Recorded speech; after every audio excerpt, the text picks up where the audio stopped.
Welcome to another St. Pete by Night revamped production. The following is rated for mature audiences and may contain graphic themes that will be distressing to some viewers. As always, we recommend you ensure the safety and well-being of yourself and those around you at all times. Viewer discretion is advised. In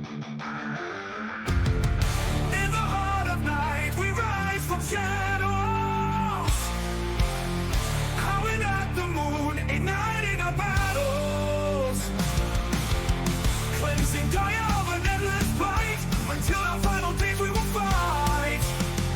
Face band, we stand united as one.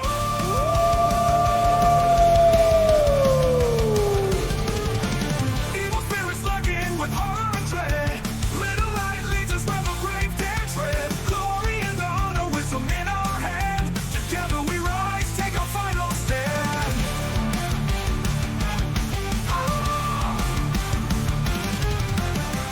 Everywhere we run, the wind is at our back.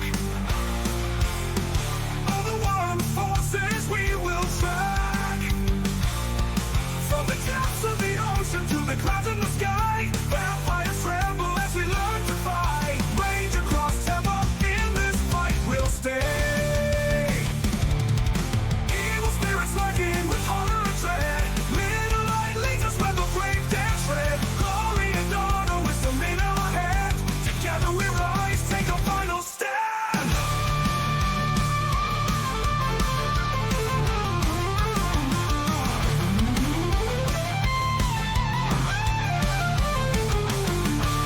Rage across Tampa, in this fight we'll stay. Everywhere with the pack, let the night be our guide. In battles of honor, we shall never hide. Rock will never hide.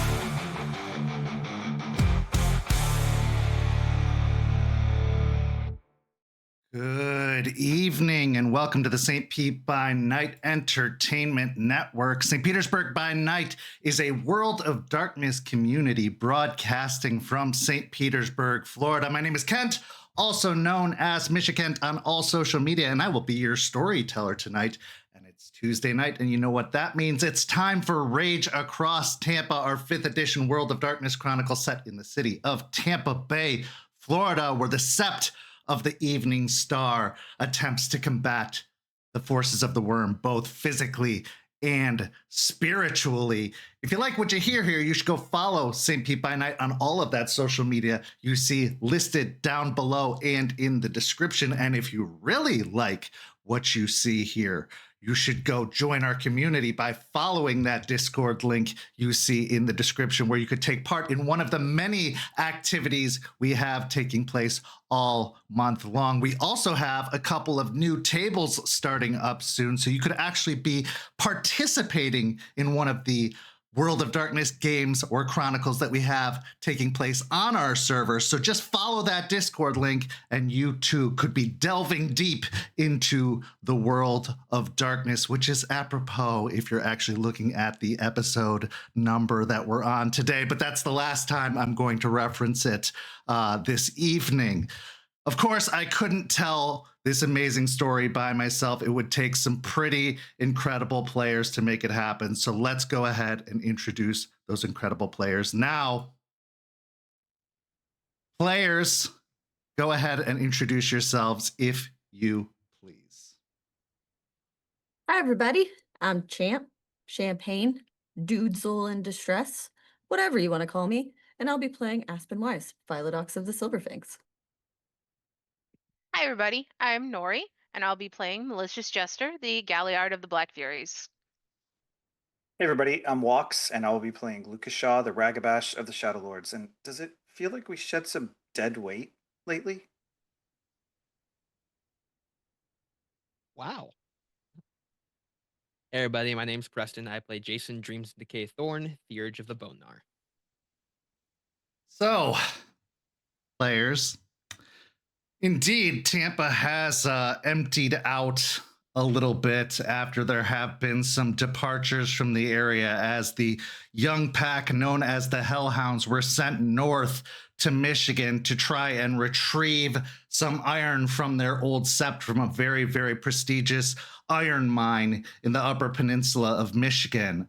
But that's not the only source of iron that this sept has found, as they have made a deal with Edward Bateman, the Ventru Prince of Tampa, to source some iron in a ceasefire with the Leeches of Tampa, brokered by the sept leader Aspen Weiss. Of course, they did not inform the young pack of this deal before sending them off, knowing that it would make their journey seemingly meaningless, even though it's obvious that they are being sent up there as an alternative to this deal that is being brokered with Edward Bateman.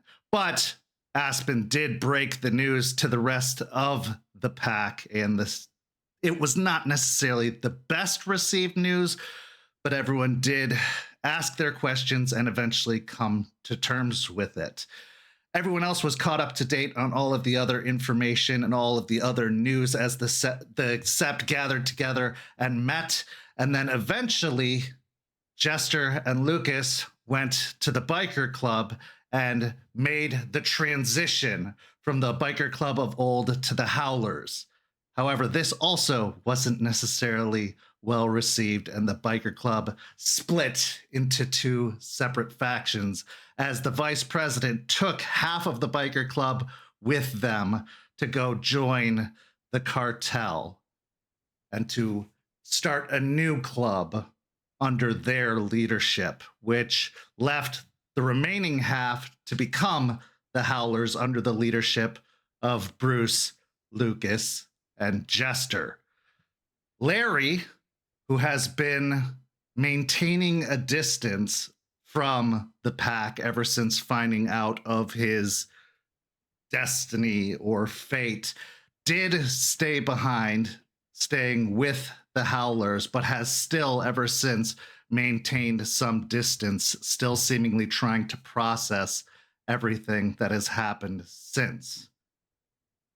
Charles decided to take Jace out for some field training out to a farmland where some of these zombie-esque plant-infected creatures had been sprouting up. But in the field training exercise, while Jace did show some improvement with firearms, it seems that they literally bit off more than they can chew, or they could chew, when they encountered a large wolf-like plant creature that attacked them at the end of their training exercise that sent them quite literally running for the hills. And if they had not made it to the highway in time, they may not have escaped successfully. However, the creature did break off the chase as soon as they made it to the entrance to the highway. And that is where our story picks up this evening, as an emergency meeting is called once again, and the pack returns together at the cairn late in the evening to gather together for an emergency gathering. When everyone arrives at the cairn, parking in their usual kind of off-the-road parking spots, they do find Charles's luxury automobile with the back end completely, almost entirely destroyed and smashed in. Both sides, bashed in on both sides, the back bumper completely torn off of the vehicle. Approaching the cairn, you find that Jace and Charles are waiting along with Eliza, and the scene begins with all of you gathered together in the cairn.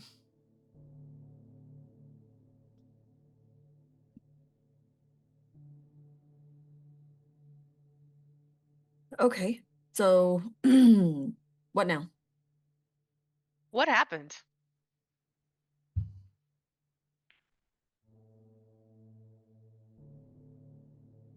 Charles just looks towards Jace. I feel like I keep coming to you guys with all the weird shit.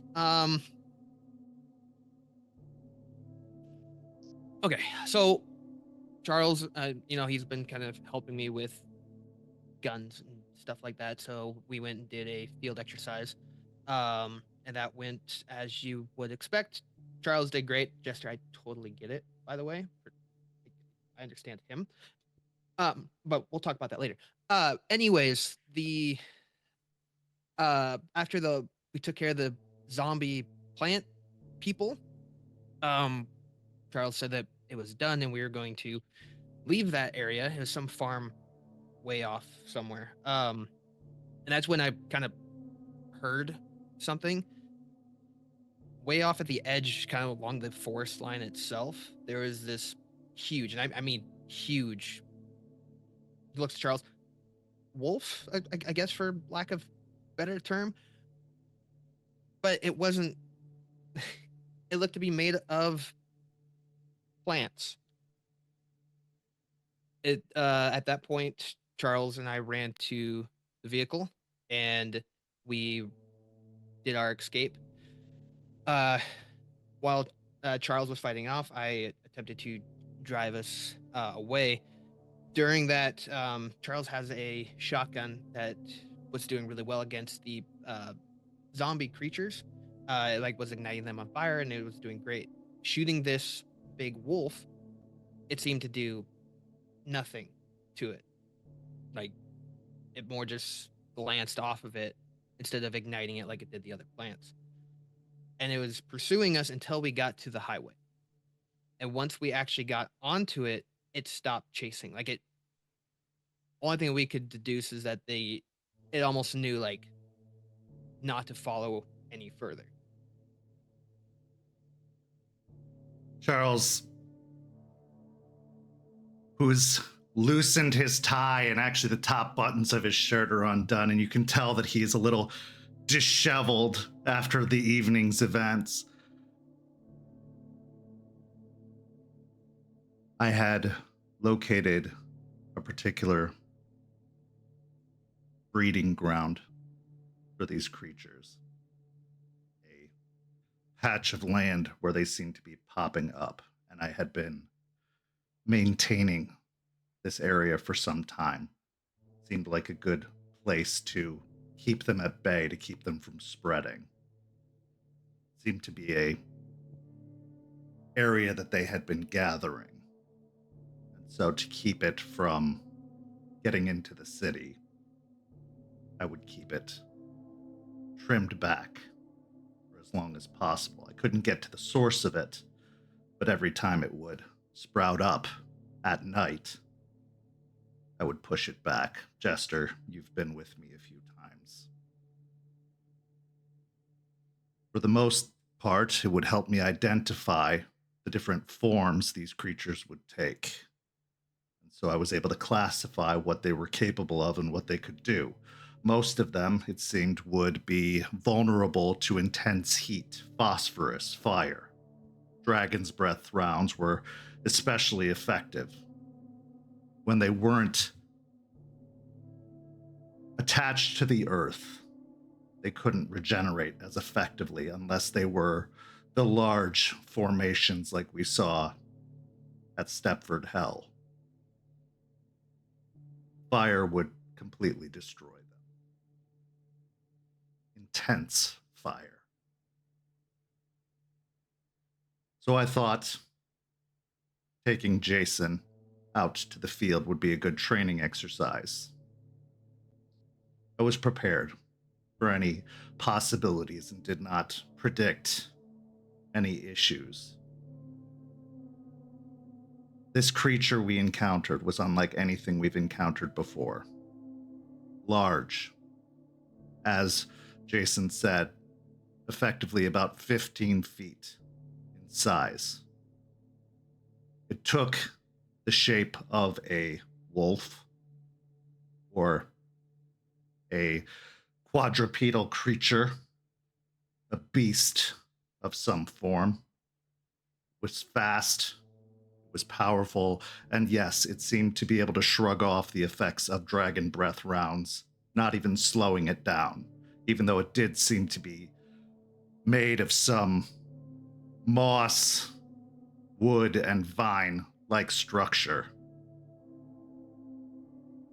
It also acted with an independence and intelligence unlike any of the other creatures we've encountered so far.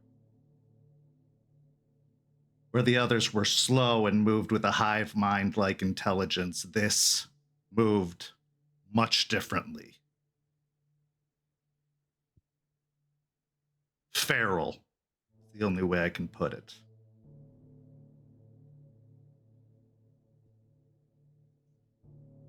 Charles,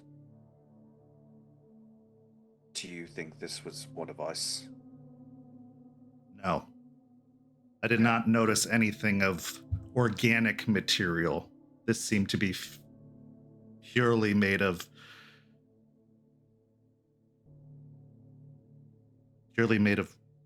earth.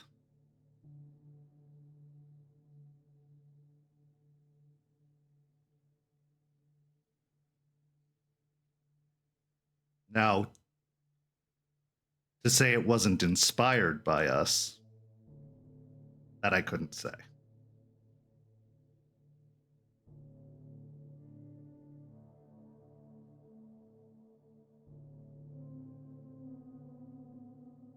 When you were leaving, did it seem it was heading back the direction it came, or what did you see on your way out? Didn't really stop to make sure, but it looked like it stopped and wasn't pursuing any further. So as far as what it did afterwards, we had gotten onto the road and just kept driving. But it did not chase us any further once we actually got onto the road. All the way up to that, it was continuously on the bumper. So kind of like it was guarding its territory or that area, since you said you thought it might be some sort of staging ground if all Could of be. them are gravitating to it. One thing that I've recognized about these creatures is they are very aware of the attention that they garner.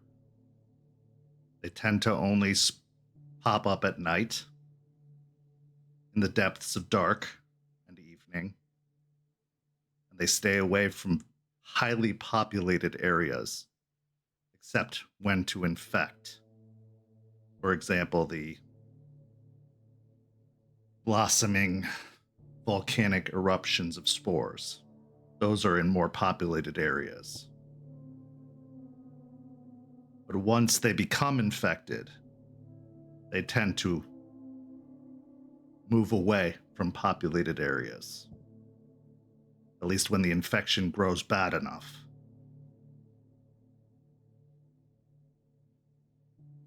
They don't want to be noticed, at least not yet.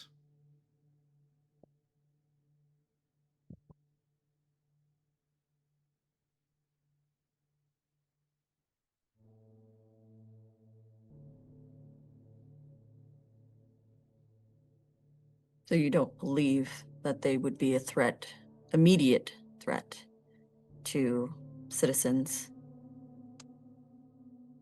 Either that or it's a slow spread.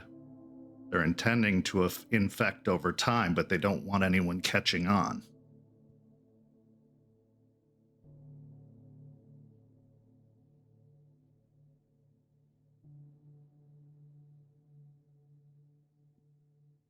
How many I other mean- places? Sorry. Getting a massive amount of attention so quickly before, I guess, they're fully prepared to make a move would be detrimental to them. Once you get, Center for Disease Control looking into something like a massive infection and attention like that, things could be put to a stop really quickly. So probably waiting or doing it slowly, nobody will notice until it's too late. Resources of Pentex, much like the resources of leeches, are vast, but even they have their limitations. It's just like any other mushroom plant species. They're waiting for the perfect conditions, the perfect opportunity, the perfect balance to massively emerge. So that does, in a way, give us the upper hand, correct? If they're being cautious, then we hit them where they stay. They don't want to be seen. At this point, Eliza speaks up. Well, and as we all know, it's coming close to that time of year again. Storm season. That's the perfect time for these creatures and these conditions to manifest. The humidity will be at its peak. The conditions will be ripe. It's already started storming a lot recently. With the winds to spread the spores, with the damp,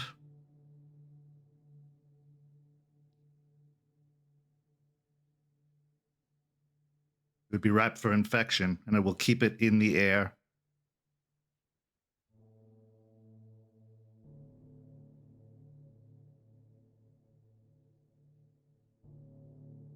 I believe this is a staging period. They're circling the mushrooms surrounding the city and preparing to release a massive cloud for when the storm strikes.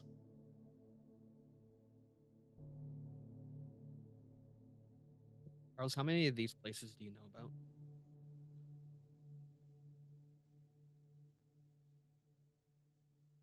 I have found 4 separate locations, all of them on the outskirts. Near each other, or are they spread out as well? Spread out.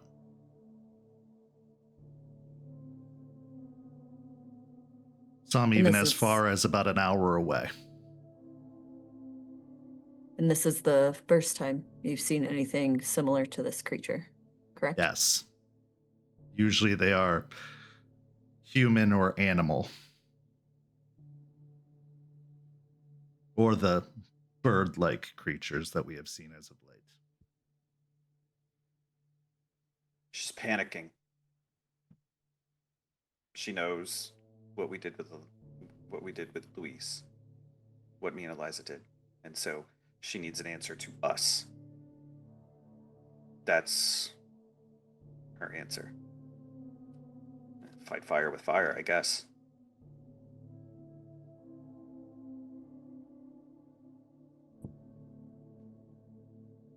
I agree. It's a reckless move. To put such a creature out there is to invite attention.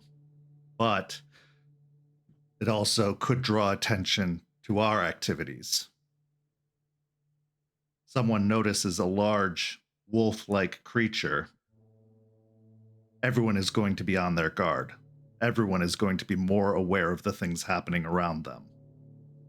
Which means our activities will be under close watch.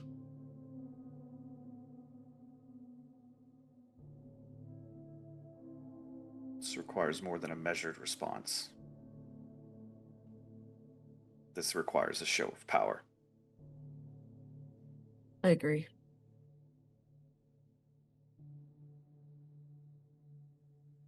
We know generally where they are. We go out, we go looking, we take care of the problem.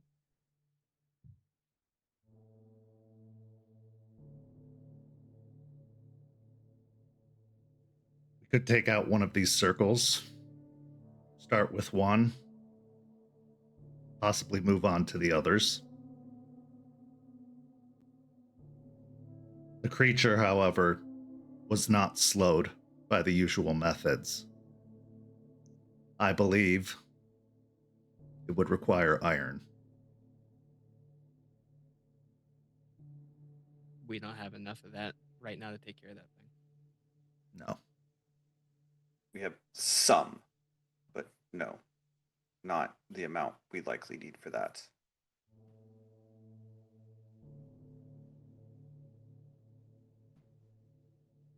How much do we need, realistically? For a creature of that size, likely something the size of a spear.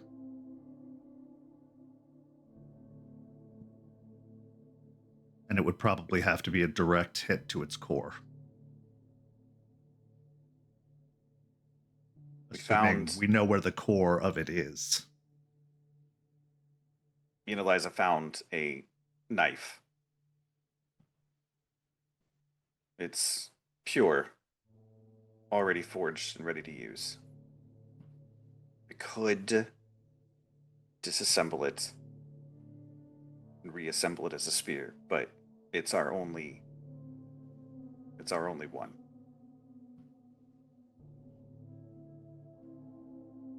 When I say spear, I mean the entire shaft of it would need to be made of iron as well. Yeah, we don't have that much. The entire spear would need to be embedded almost like a stake into the creature. Yeah.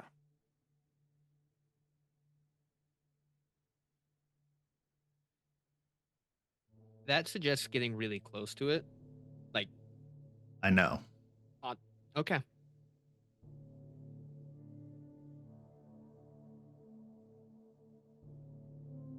You saw what it did to the back of your car, right? Yes.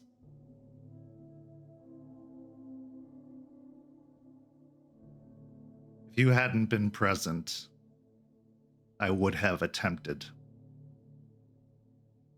to see what its weaknesses were.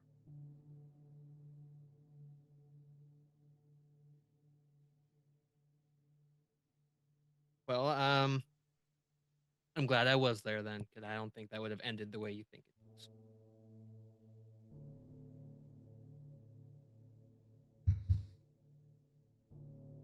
So, I speak with Bateman.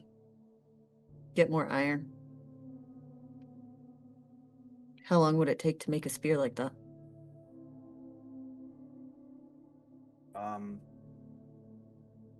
I've got blanks already made. I've been working on those the last couple of weeks. So, one that size, day or two.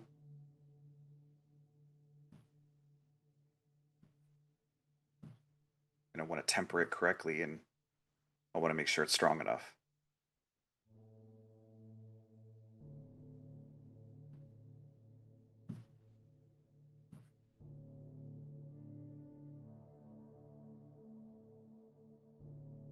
Then we make it happen.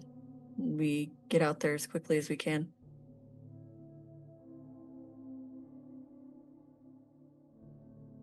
Yeah, I'll But- get on it. That does bring up a larger problem. At what point do we cut the head off the snake? If they're planning this much, if they're planning the wet season to really enact everything, we get the iron, everything goes to plan. We get the iron, we dispatch, we get rid of the plants, and then what, they make more plants?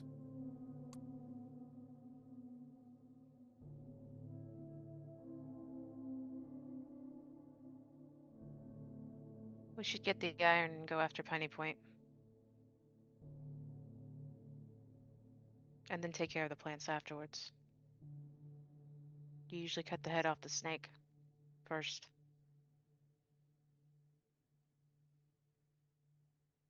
You can heal the poison, but if the snake's still biting, what good does it do? It's a big fucking snake, though. It's going to take more than the people sitting at this table to do that. Big snake. That facility's not going to be easy to get into or out of when we're done.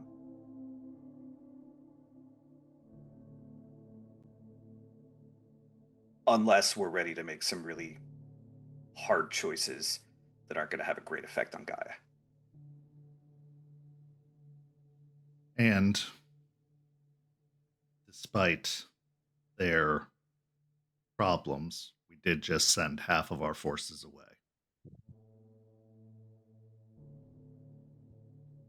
and they have shown great improvement.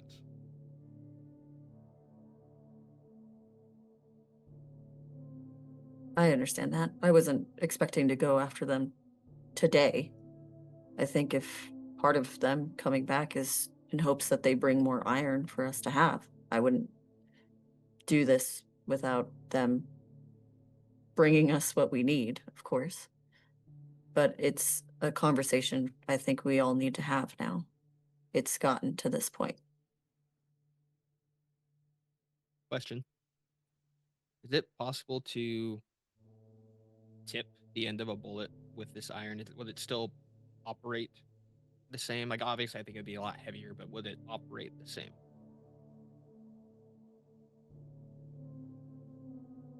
Yeah. It's going to be soft, though. Also, gonna the be the heat problem. from the gunpowder could potentially be problematic and could cause impurities within the iron.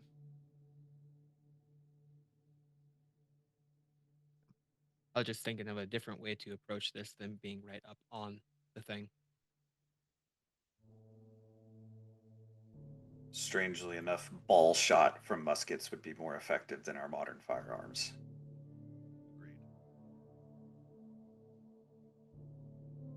I don't think I've Thrown shot weapons.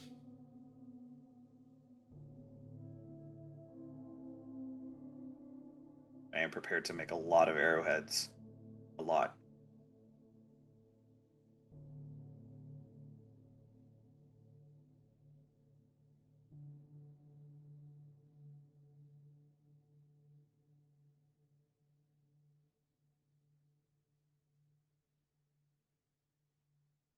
As far as Piney Point, I know we've decided not to look into it further as far as recon, but if we're wanting to do this there, I think we need to get a better.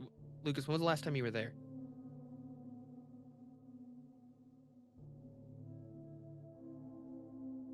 Look over to Aspen. This is the last time I talked to you about it. That night, so a 3 months ago. A lot can happen in 3 months. Yeah. And the spirits I asked to go and look into it didn't come back so hot. But if we can find a way to get additional recon on that place, try and find a weak point. I do agree cutting the head off the snakes, get this thing done. I think more more knowledge on what's going on is going to be more beneficial. I agree. I think we should also be speaking with your friends, Jason. It seems like they have some knowledge of what's going on, but I know that we need to start taking steps that direction. So, what steps need to be taken to get us to the snake itself?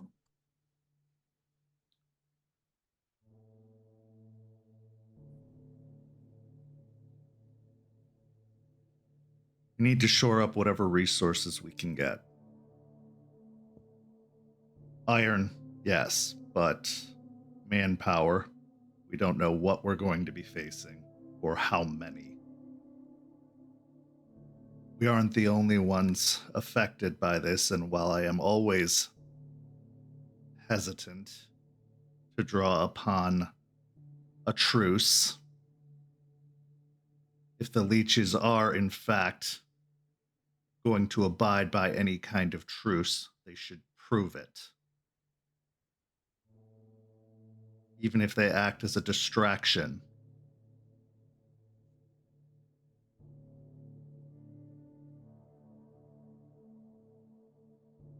The more bodies, the better, and I'd rather they're sacrificed than us. Spud also might be a viable option too. He may not want to directly participate, but he might be able to arrange some form of assistance. And of course, not to be directly involved in conflict, but more or less in support operations, the club. sure Bruce would want to help in the best way and the safest way possible.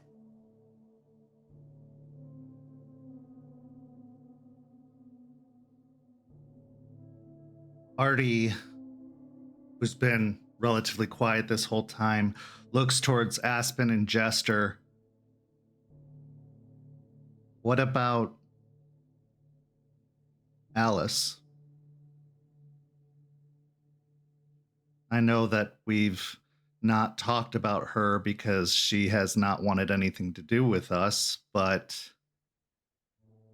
this is affecting people more than anything we've ever done. And we don't know what she can do or what she has or what she's capable of. She has to know something weird is happening.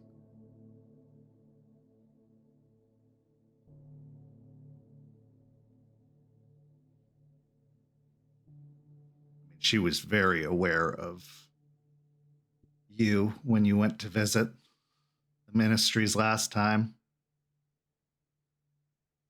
She's got her ear to the ground. She has to know what's going on. Maybe she knows something we don't.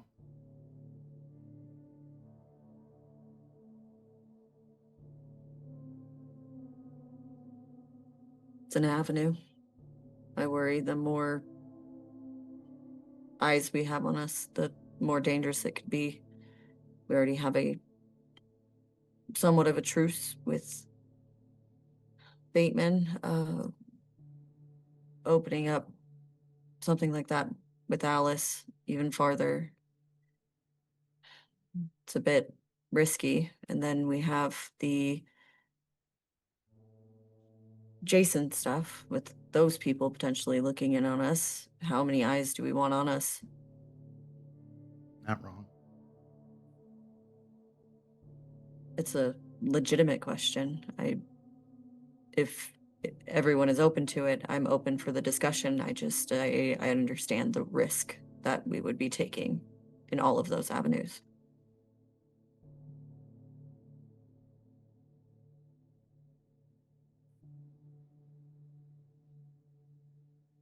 I think that one way or another, whether it happens now or it happens later, those eyes are going to fall here eventually.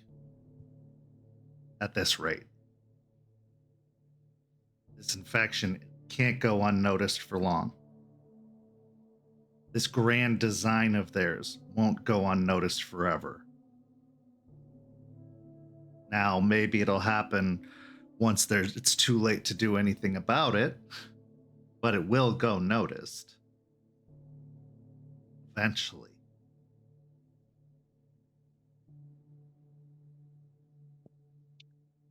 So, yeah, go ahead, Jester. I'd rather have Alice than Bateman.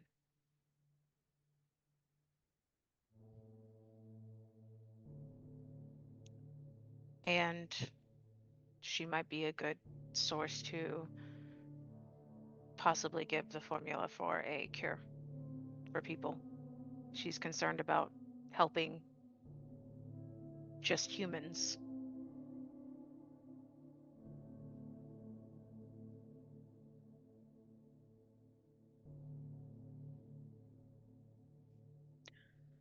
As for Bateman, he obviously has ties with Vanessa. He's staying in an apartment that they built and protecting, and apparently had black spiral dancers there. What if he has intel on Piney Point?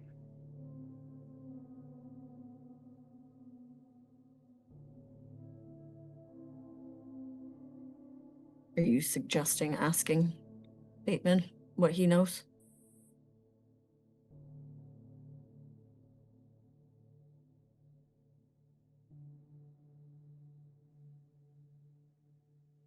Hate it. But might be a better alternative to risking someone going out and trying to scout again.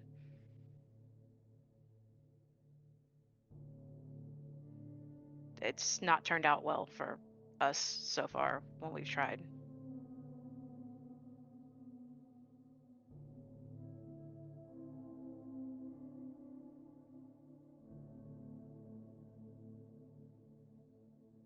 Aspen will look over to Charles after a moment.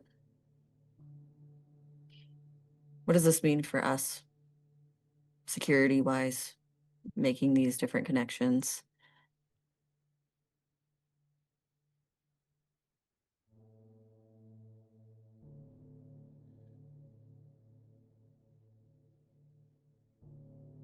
Completely exposes us. Whatever notion of secrecy we have is gone. Anyone and everyone will know that we are here at that point. But no one you have mentioned so far seems naive to our presence. The leeches know we're here.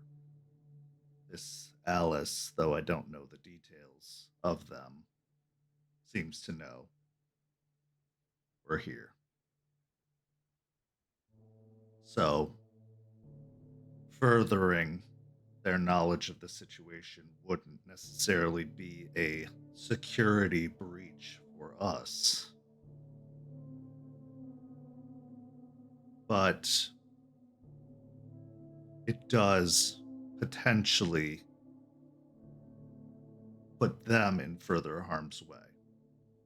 It does potentially expose them to infection if they go to investigate on their own, and therefore could be offering a tool to the enemy. If they grow curious, if they grow bold, if they aren't fully prepared for what they face,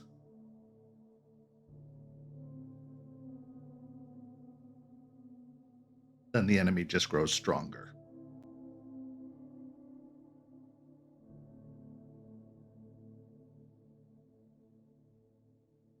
But as long as they aren't brought to the cairn or shown our resources, the security risk is minimal. Now, bringing them to any form of assault, there is a risk with that because we are exposing our back to them in a very, very vulnerable situation.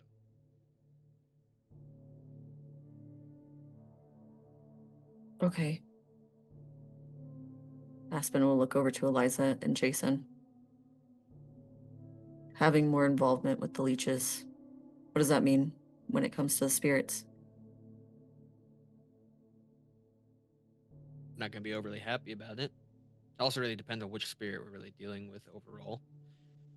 But I'm going to say a larger majority aren't going to be overly thrilled. The leeches themselves are not... They're not very spiritually entwined. They really have little to no impression in the Umbra. Now, there have been a few that have learned how to traverse the Umbra, which is a further disgrace and an abomination of its own. How they have learned such abilities is beyond me, but they themselves have minimal impact. Now, spiritually, as Jace has stated, the spirits don't care much for them, but Guru have worked alongside leeches in the past and have been able to cohabitate. Chicago being a primary example. She looks over towards Lucas, but such things are often short-lived. The spirits are going to do what they've always done. They will see it as a moment in time, and they will feel how they feel about it, but most of them will just ignore it, overlook it. especially if it has very little to do with or impacts them. And if they see that it is for the purpose of dealing with a greater threat, I believe most of them will understand. I agree with parts of that, but you also have to remember the spirits aren't overly happy with what's going on to begin with. And That's true. continuing to put things to tip the tides further in one way than the other and not restoring the balance, it's showing that you're willing to work with one side more than the other.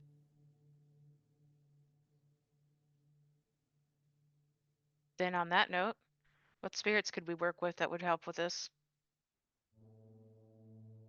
That's hard. The spirits that Aspen and I went to go talk to the first time, I thought were going to be great, but they were corrupted. So that's the other thing. I don't want to send spirits in and try and have them go through the same thing.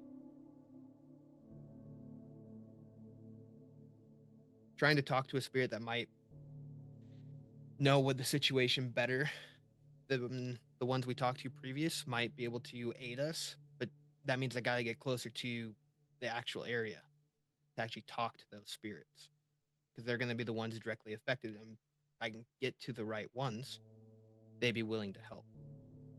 Well, even in that space, spirits within the Umbra, I'm sure they know something of the black spirals, if anything. Yeah.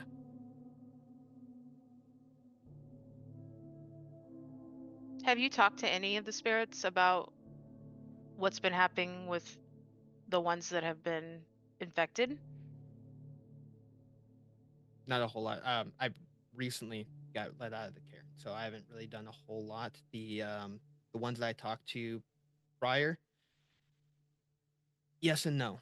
They're more staying out of that area, and really had to force the other ones to even go look into it. I wasn't even talking about Piney Point. I was talking about the Weaver spirits that have been infected. Oh no, I've not talked to any of them. It's hard to get an audience with any of them right now. Maybe, I don't know, spirits that aren't infected may know something. Most of the Weaver spirits that have been infected are very, very mechanical in nature. They serve a purpose and they're not going to have any thought.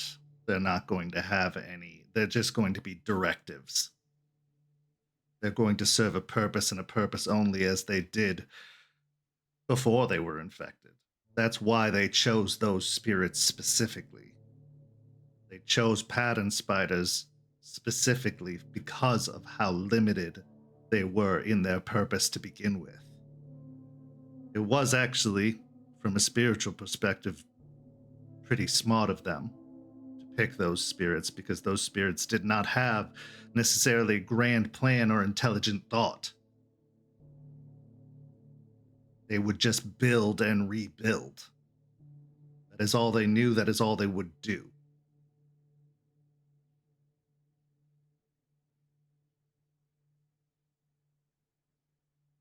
This creator, whoever it is that is enacting this design now, whether it is this Vanessa or this Valor, they've planned this for some time. They have been preparing for this, and they have done some research. To enact a design or a plan like this isn't on impulse. They prepared. And it is going exactly how they wanted it to go. They made it a difficult situation to unravel.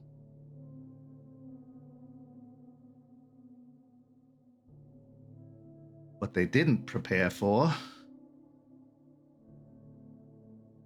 was the staff to come into Jace's possession. They didn't prepare for us to make the connection between the Fae Pentex. And therefore the iron being our primary advantage and their primary weakness.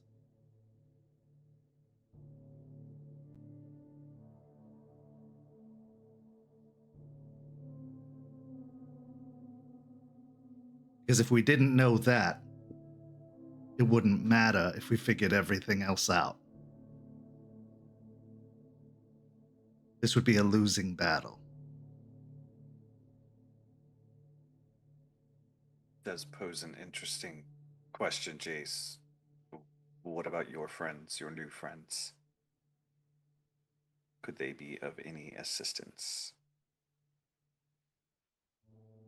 They're so scared right now, and they're strictly in hiding. The brief conversation bringing up what happened just for that moment seemed to put them into an even bigger state of fear.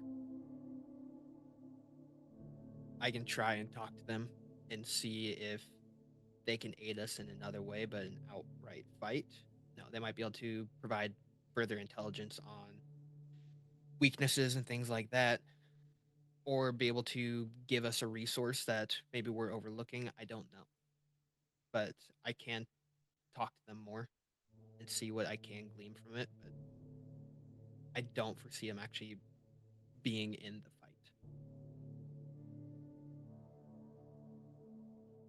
Charles kind of grunts and looks over towards Jace. No offense to your new friends,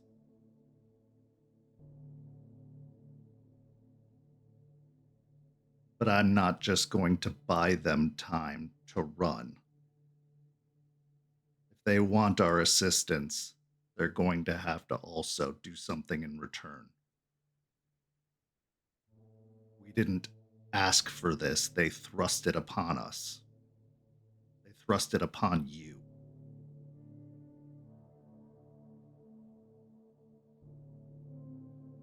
To that point, I think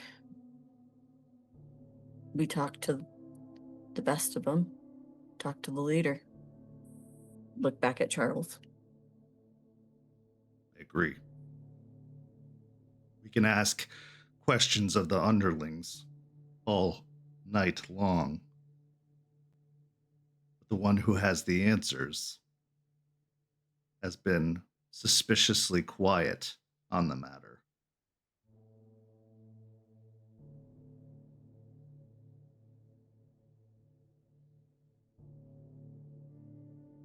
And we get some answers. But before we do that, in case anything goes wildly sideways, I had a conversation with Jason. I think it's about time we officially bring him into the pack.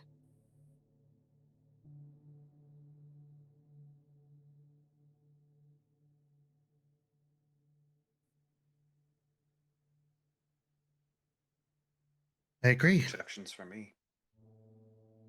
Sounds good.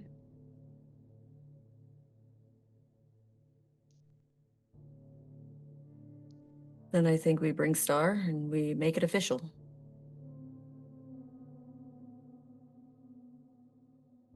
And Aspen will go into her purse and pull out her very similar moon water that she's had every time she's interacted with Star, just to have them out.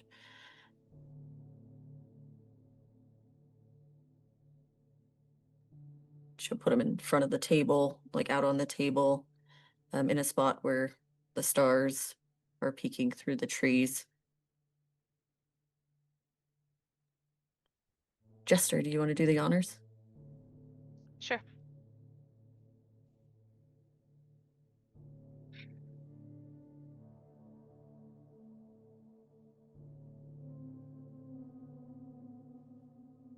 Starlight, starbright, prettiest star I see tonight. Wish I may, wish I might. Please come and visit us tonight.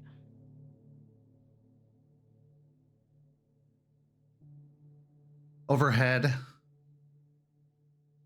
the twinkling stars though mostly obscured by cloud cover from the storms that seem to be brewing out in the Gulf beyond. A break in the clouds forms, and one of the stars glows even brighter before it starts to fall.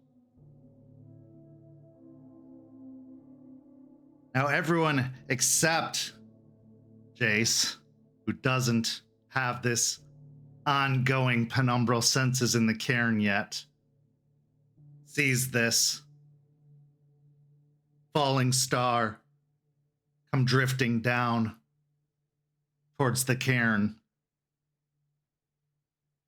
And as it falls, it doesn't fall like a meteor.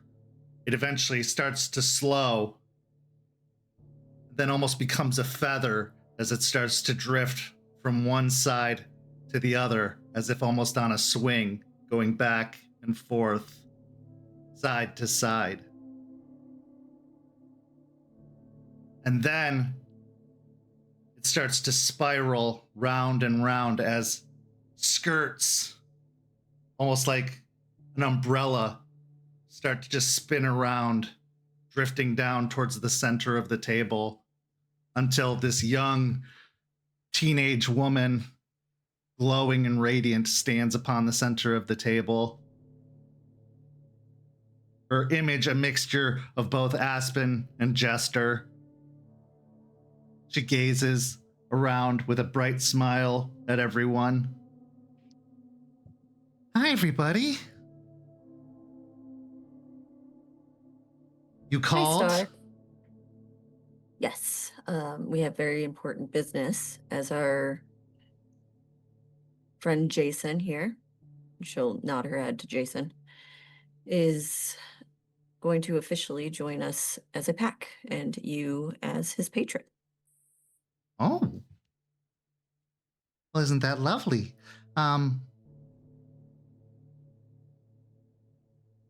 Is he sure? I mean, he already has somebody speaking for him currently. He'd have to, trade up. Aspen will look over to Jason, kind of nudge her head. Hi. To your question. Yes. That's something that I'm willing to do. Having your blessing here would be a huge asset, where having one so far away doesn't seem prudent to have that. Where I've only heard good things about you. But in a trade up, sure. Trade, sideways. I'm not trying to A insult lateral any. yeah. Yeah, exactly. You get it. Or I guess trade directionally up, since they're down here and I'm up there, and it's kind of like That's elevated, so to speak. Trade in elevation type thing. But that's neither here nor there. Well, you've been doing a lot of good work here. And I appreciate you helping and taking care of everyone. And I know that you've been feeling kind of down lately with being, sicky wicky, and that's no good. But I know that you're working to get better. There is one little kind of issue of sorts. She gestures to the staff.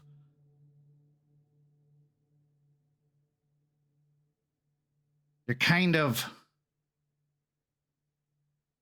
spoken for, sort of. Partially.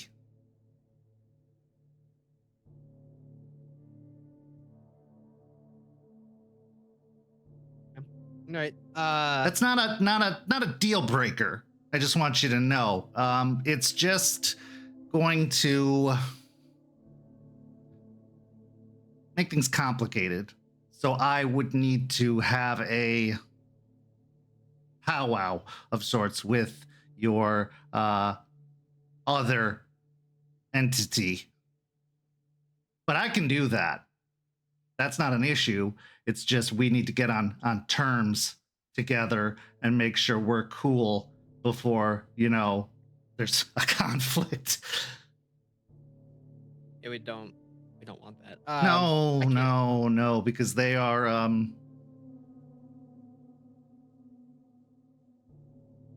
they're bigger than I am in terms of yeah. I understand what you're saying. I can't speak for them, but No, I think get that. Talk between the two of you. I think that would be great. Find a common ground. Great.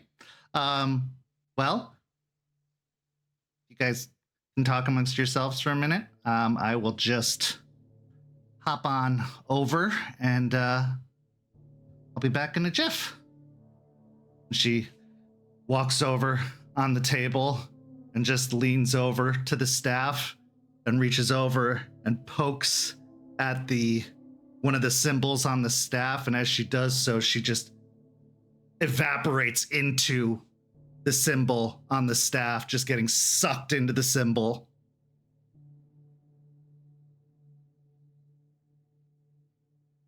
I'm sure she's fine. It's like a spirit conference call. Spirits do what spirits do, man. That's a t-shirt.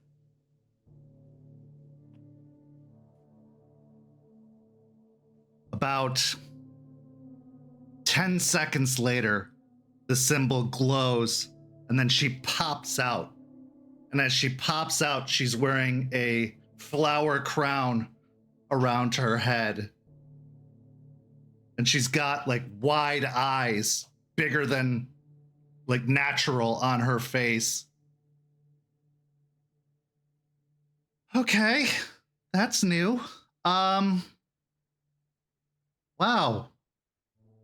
You think you've seen everything. Okay. So, yeah, we're good. He doesn't claim any kind of ownership over you. He just says as long as you have the staff, he still just wants access, but otherwise he doesn't say you're his or anything, so we're good. Whew. Yeah. She shakes her head and blinks a few times and her eyes just shrink back down to normal size. Yeah, so, okay. Well, do you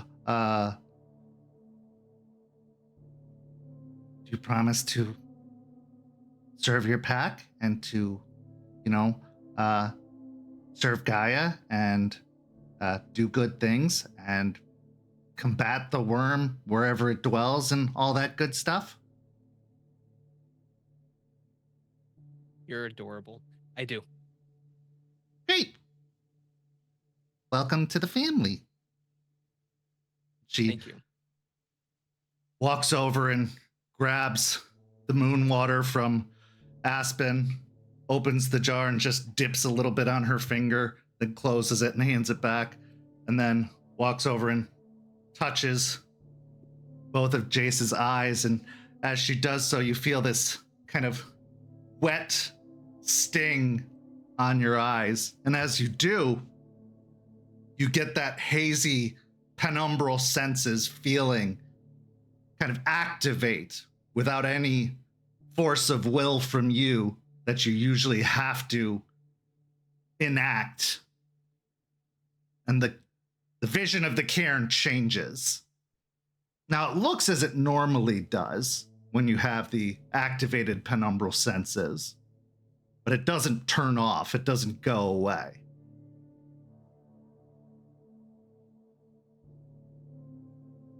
Cool. I like it. Thank you. Yeah. All good here. Hey, Thank Star. you, Star. You know what's going on, right? Oh, yeah. Do you have any advice?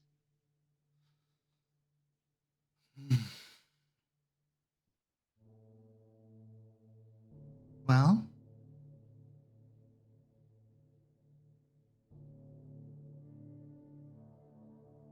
it's really hard to stay positive when you see a lot of bad things happening around you. Just seems like nothing you do matters. Seems like every little bit of good you do just gets responded to with even more bad. Seems like you can't get a leg up, or you can't take any steps forward. You just keep taking more steps back. But you just have to remember that stars are always shining. It's always a new night. There's always another chance. And as long as you keep shining, no matter how many clouds cover the sky,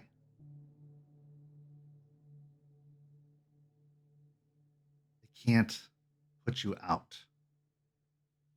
They can't make you go away. They can't stop you. And those that want to see you, those that look hard enough, they'll find you. Stay positive. Keep moving forward. You'll find the answers. You'll find the solution. You can beat this.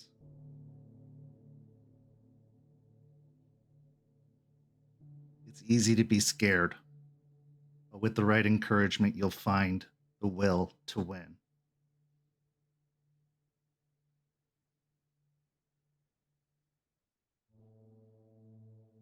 Everybody wants to win.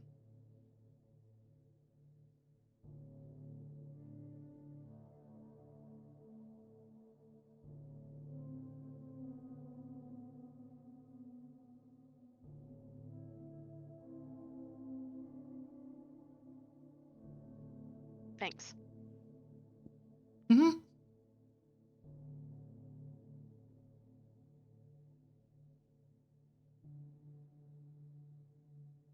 Oh, also,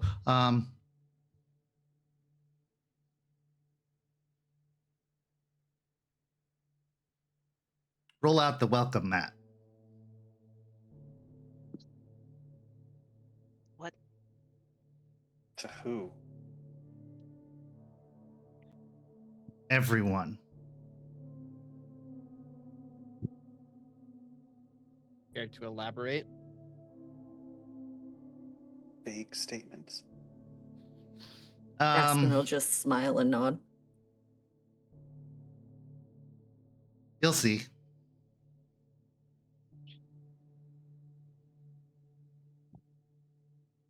Just try words first. That's all I'm gonna say. Try words. Don't try. Just try words first. Even though it doesn't seem the right thing to do. Try it. You might be surprised. Just try it.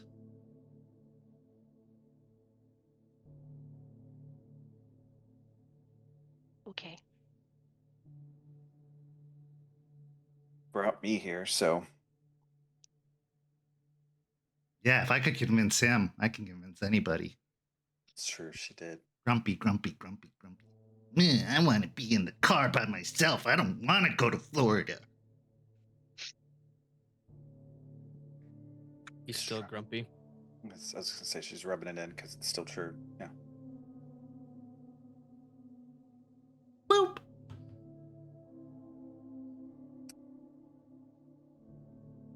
So is that an only thing she can do, or can we boop you too? You like both your hands? attached normally, yeah. And you keep him away from me then. Yeah. Yeah, fair enough. Yeah.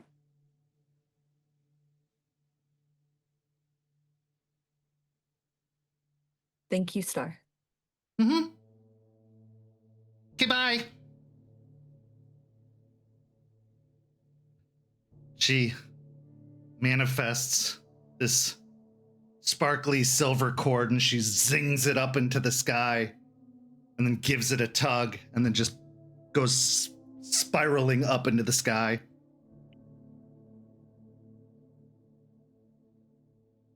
She's great. Yeah. She refuses to teach me how to do that. I think it's a spirit thing. It would be so cool, though.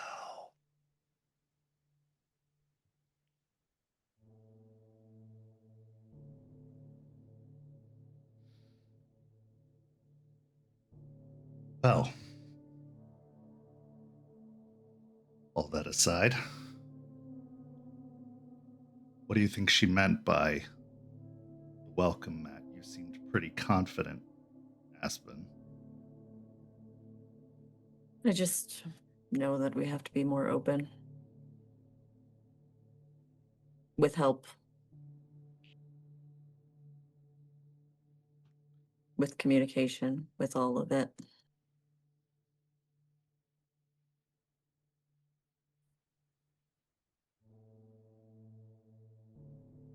Guess that means more patrols for me.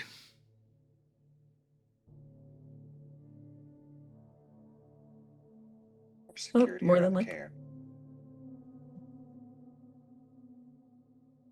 That being said, I want to take another look at the farm. I want to go see if I can get a better look at what that creature was.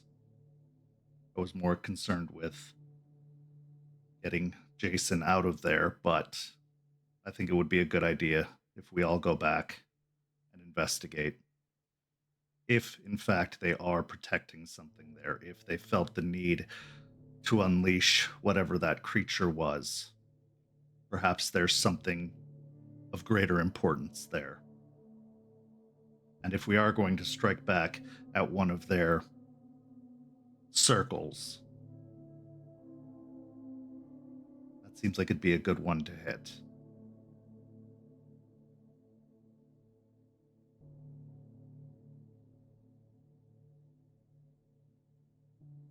You want to go back? Yes. And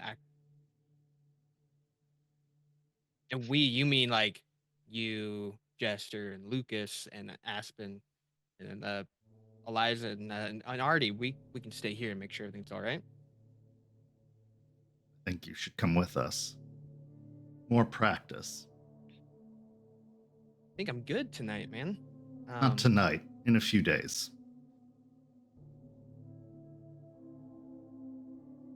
You know, you don't have to get involved in the front line of the fight. We could use somebody who can look through the umbra on it. Maybe use your Theurge abilities that you haven't been able to use in months. Stretch those.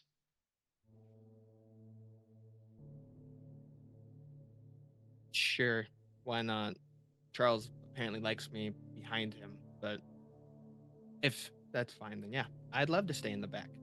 Besides, if we encounter the creature, most likely Lucas, Jester, and I will be dealing with the creature. You'll need to take care of the others. If there are others to be dealt with, you and Aspen will most likely have to deal with those, in which case I will give you the munitions necessary to take care of them very easily. Goody.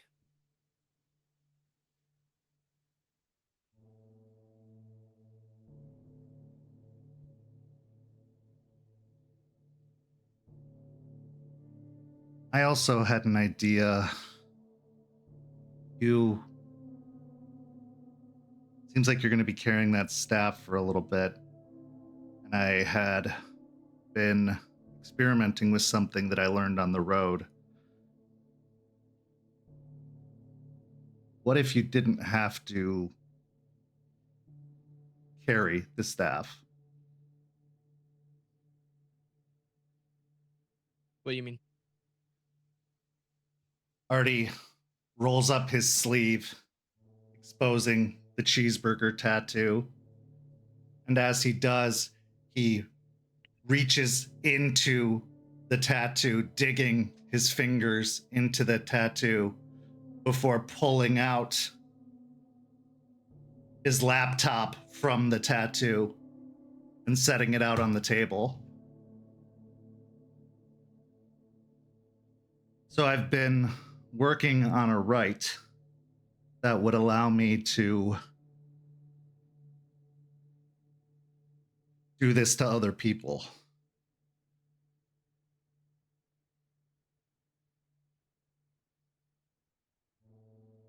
Now, I don't know 100% with how special that staff is, what that would mean, but with how important it is, it getting broken or lost seems like that'd be a very bad thing.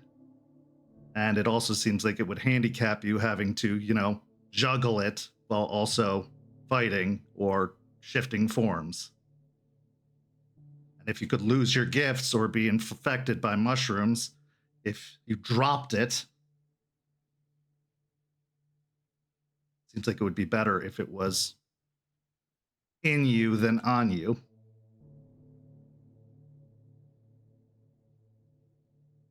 Have you done this before? Sure. I mean, I did it to myself. A nice vote of confidence. Yes, You I've have done to- it before. I mean, and I've just not done it with a staff. You have to be a cheeseburger? No, be whatever you want. This is for me.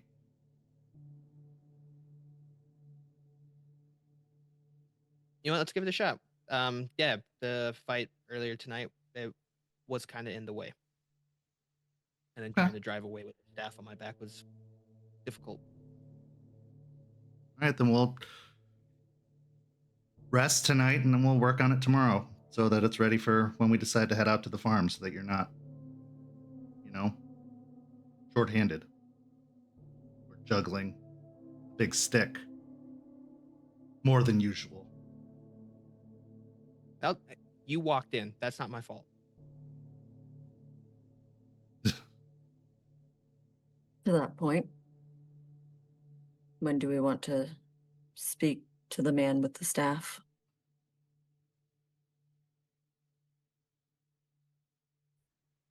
That depends, Charles says.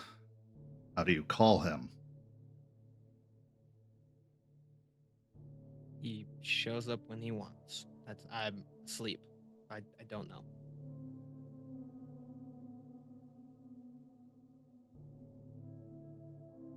Great. So we catch him when Jace goes to sleep one night? Kinda. Do any of those little doodles work? Your little Doodles? runes on your staff. There's ways I can communicate, apparently, to him. The ones I've tried doing in the past haven't been as effective. I can try doing it again, saying that my leader needs to talk to you. But I can't just bring him out, but I can try. I can try to at least let him know.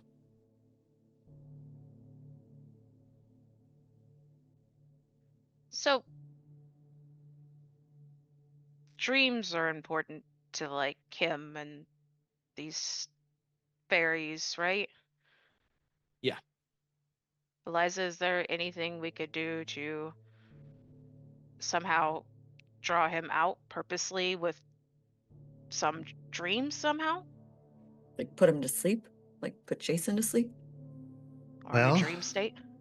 Yeah. Much like spirits, as far as my research goes, fae like offerings. So if you were to make some sort of offering to them, they might be appeased in that manner. Now, I don't have very much information about this particular entity to say for sure what it is that they would like, but Jace, you've talked to him even before you got the staff. What was he like? What did he talk about? What was his interests? He liked going the boardwalk. He liked being out there helping people. He used to bring him sub sandwiches. Not really too big on coffee. Okay. But Stop thinking about what to give him. What did he like? What did he talk about? What was his interests? people. He liked learning stories, hearing about people's travels, going and just taking walks, cleaning things up. He was always wanting to better others instead of himself. So his interests lie with other people. He's not a selfish type of person. So people, travels, and stories. That's basically it. Something along those lines will work. Spirits aren't that different from people. Give them something that interests them.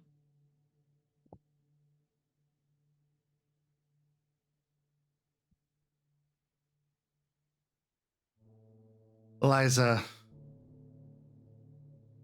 well, does anyone have anything with a story or from a journey?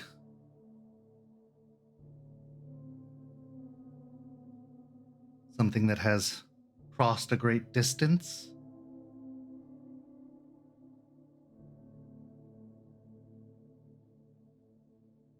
If they are in fact a wanderer or a traveler, as you've said,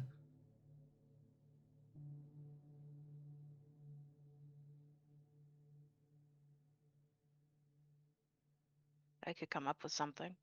Could make a story. I have something.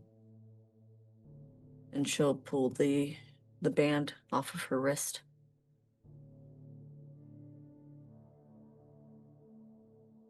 It's traveled quite a far ways.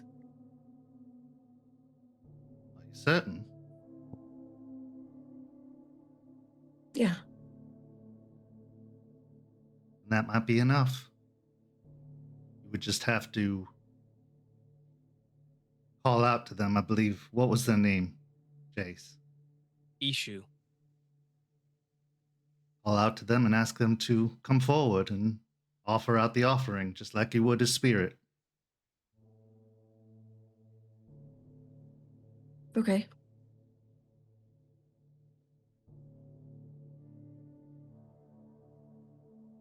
Do we want to do that here?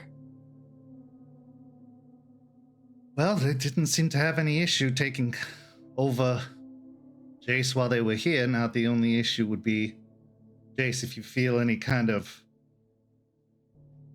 pulling, you would have to lower your resistances as you are awake. It seemed to be a lot easier when you were asleep, but either that or I put you to sleep.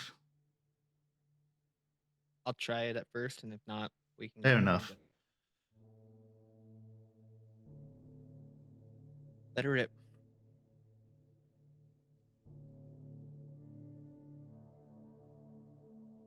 Eshu,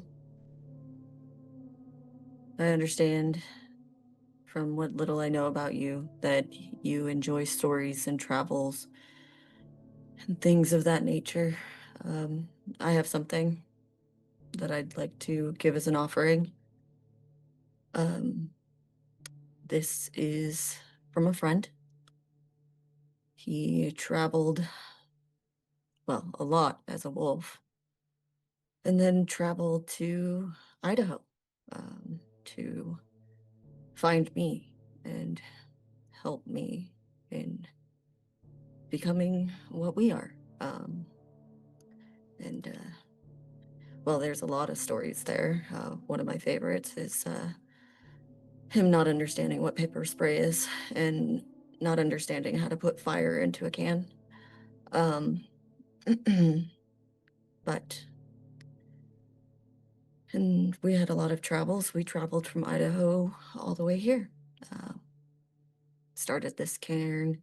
Well, started a different cairn and found this cairn, and that's what made Lucas travel to us and Jason. And there's a lot of stories and all of that that's brought us all here. So I think if I could give you anything, it's kind of where it all started. And she'll take it off and wrap it around the staff. Give me a charisma and occult.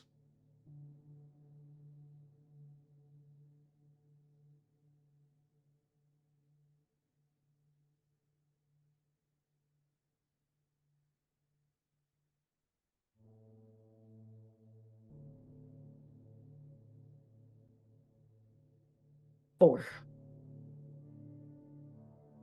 Oh, could I add my favor? Yeah. Since it's okay. 5. Okay.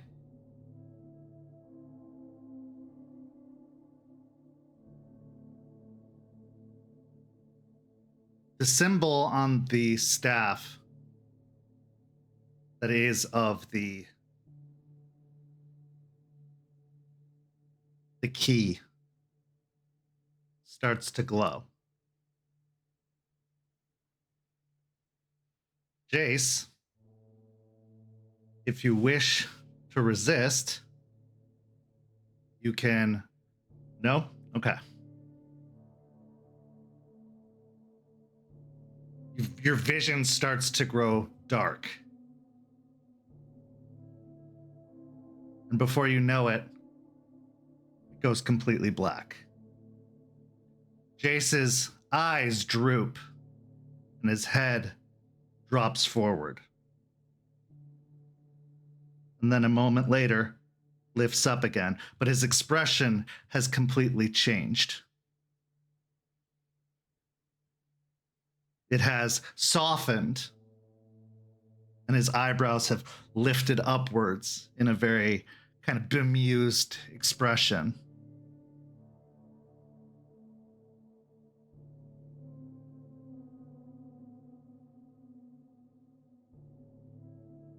Good evening. Good evening. It's nice to finally meet you in the present. I enjoyed your story. Very tragic conclusion, but the story is not quite over now, is it? I don't Just believe so. the chapter.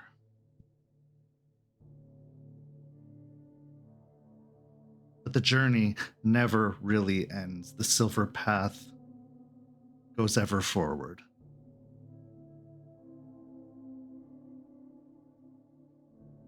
Now,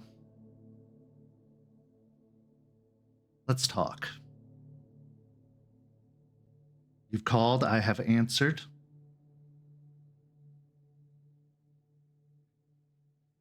I suppose you want to know why I'm here and why I chose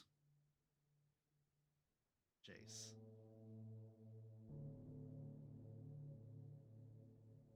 Well, really, Jace chose me. I mean, he didn't know he was choosing you.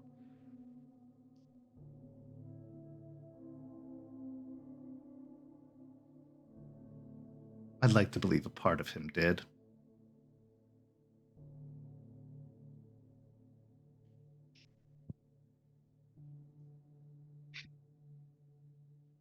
Jace and I have had many long conversations.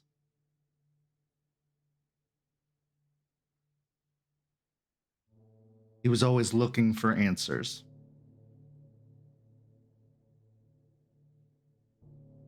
Always wondering where the road was leading.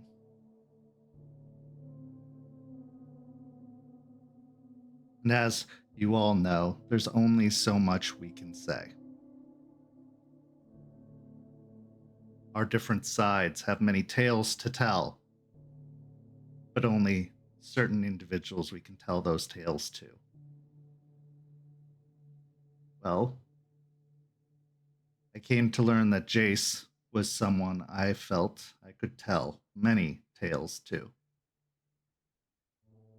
But there were tales that only he could see for himself.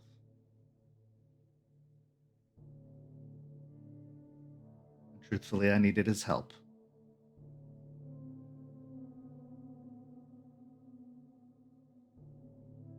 You could have asked. I could have. You're right. Call it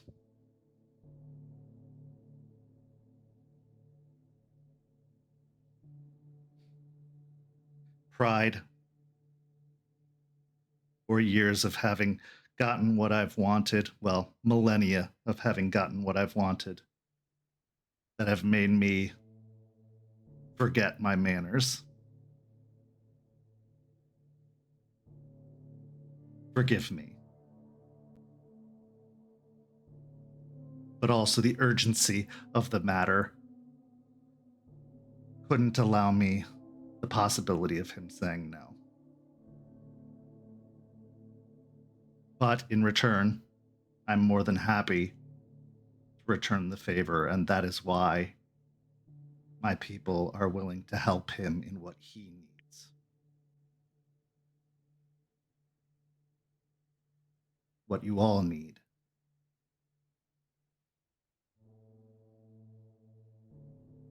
Not just with the issue we're all dealing with, but the greater issue your people are dealing with. The lost spirit. The one that sleeps along the path.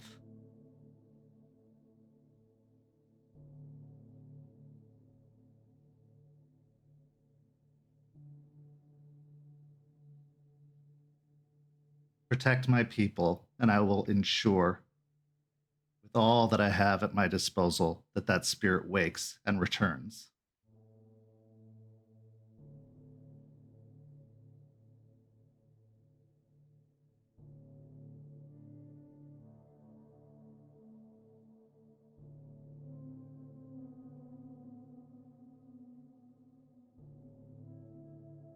What can you tell us about our mutual problem? You're getting close. You're figuring a great deal of it out on your own. However, it is not a god that you're contending with. Valor is dead. But the servants of Valor are not. You deal with one such servant. A powerful one at that.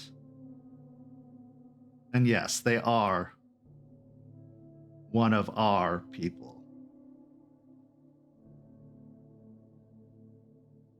Now, could I have dealt with them on my own? Yes, but I am limited in what I am capable of. Thus why I need the staff. I have been unfairly banished.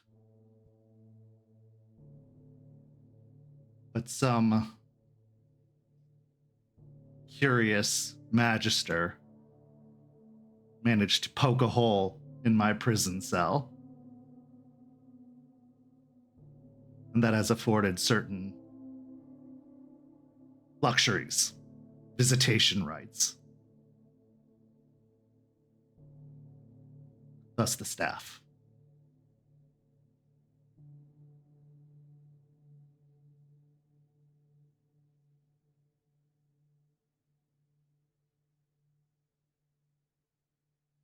What I can tell you is this.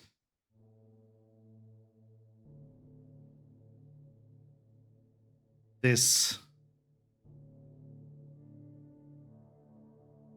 individual They are Fae. Like my children. They are what are known as changelings. Fae entities born into the bodies of humans. They share spirits. They are born and reborn over and over again. But if that spirit is destroyed, so ends the line. This servant of Balor seeks to destroy my children's spirits, to end their line. Either that or enslave them.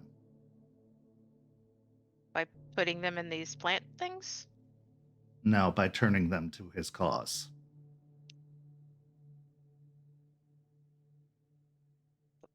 A join or die situation. I'm sure you all know that type. What's his cause? Bringing his distorted vision of the dreaming to your world. Thus the plants. Thus the Fomorians.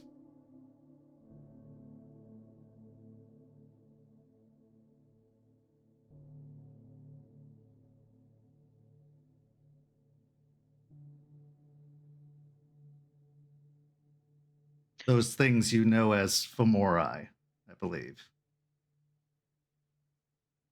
They're similar to creations Balor was known for.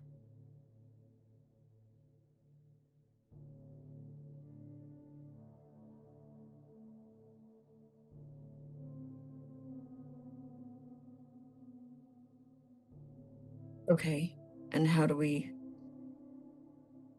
stop them?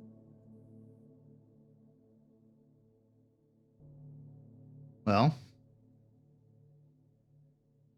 you found the iron. That's good. And it works. The servant will be a little bit more difficult to deal with. The iron isn't as effective. But it still works. They are just more resilient against it, unlike the others.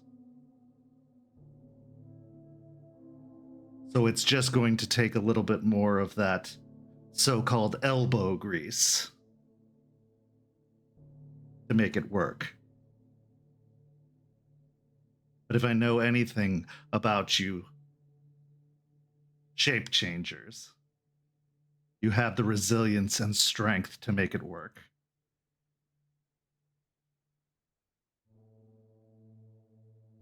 I miss the days when our people would work so well hand in hand together. Perhaps, once all is said and done, we can take this back to our people to show that maybe an alliance can happen once again.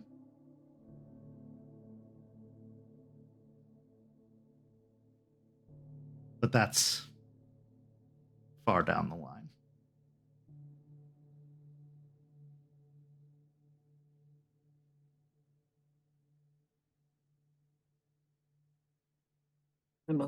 I'm open to helping your people. Again, it is a mutual problem. And I appreciate whatever help you can do with the spirit later down the road. But would your people be open to helping us solve this problem? You can understand their hesitation.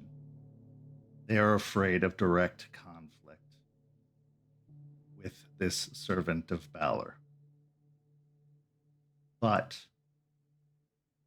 they do have abilities. They do have strengths. And there are ways that they can assist. Some of them are still rediscovering their gifts, finding connection to their glamour. But they can be of assistance in many ways. Now, it may take some convincing, and I will do everything I can to assist you in that effect. But they are very fragile. Keep in mind, they share the bodies of humans. They don't have that same fortitude that your people have. As if this human body dies, they will just simply be reborn in another human body, and then they will have to await until they awaken again.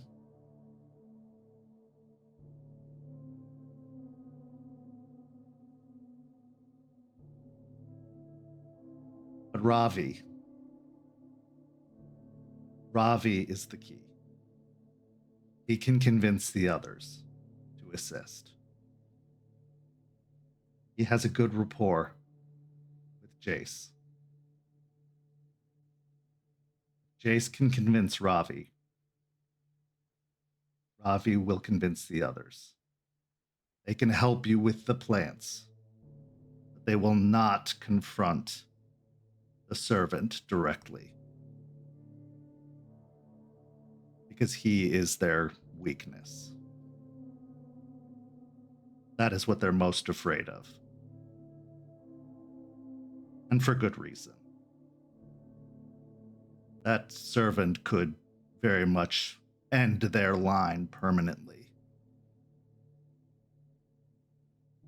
And you have to understand, when you've lived countless lifetimes, the end is a very, very harrowing prospect.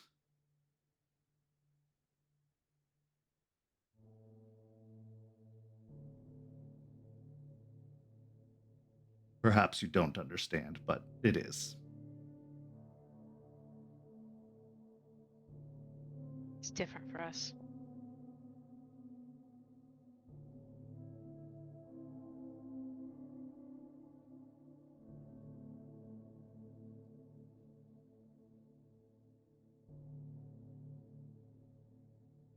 Just so I have everything understood. If we fix Jason from what ails him, and he has the staff, you still have access to him, correct? Correct. And if As long as he has to, the staff, he has access to the dreaming. and if he were to give the staff to someone else, you would have access to them? Yes.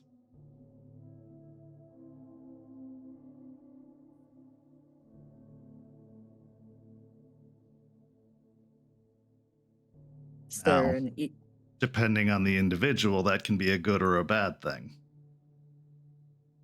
Jace was a perfect candidate because he was of good heart and solid mind. Moses before him was, well, the creator of the staff. And in creating it, his mind was pliable afterwards, and therefore a perfect candidate. But another, with a more domineering mind, that could be problematic. Another with cruel intentions.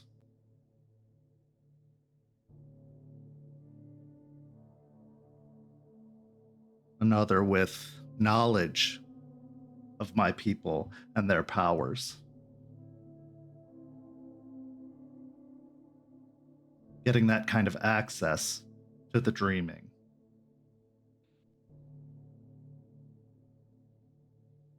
would be a terrible thing indeed.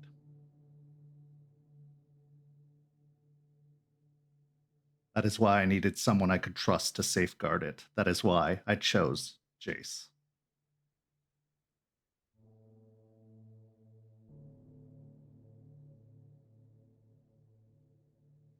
Speaking of the possibility of problematic people getting their hands on it, we've brought up an option to be able to keep the staff on Jace without him holding it, but it is Garu magic. How would that interfere with the staff's power? Your power?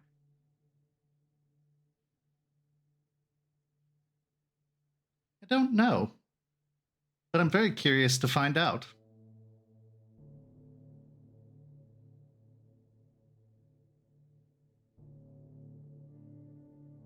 I know you've likely read and heard a great many interesting things about the Fae, the She, my people.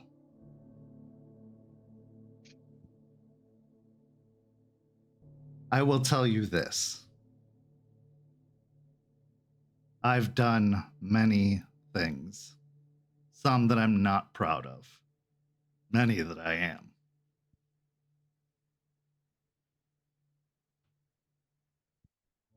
I have no ill intentions. My people have no ill intentions. We have always been, and always will be, the trailblazers, the guides. All I wish to do is guide my people along the path to safety, to show them the silver road. I Could am I roll not. Oh, please. Could I roll an insight just Yeah. to be positive that he has no ill intent? Yeah, Can I assist with that? sure. Take an extra die.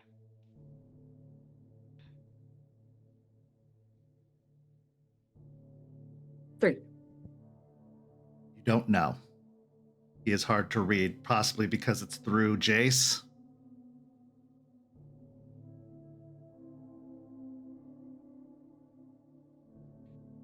You're pretty sure he's telling the truth.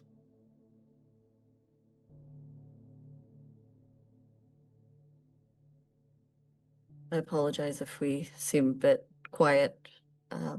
It's a bit of a jarring situation we've gotten ourselves into. Of course, my people have survived as long as they have by their secrecy, something I'm sure your people know very well.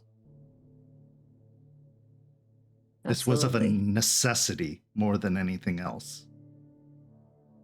This was a bold move by the servants of Balor.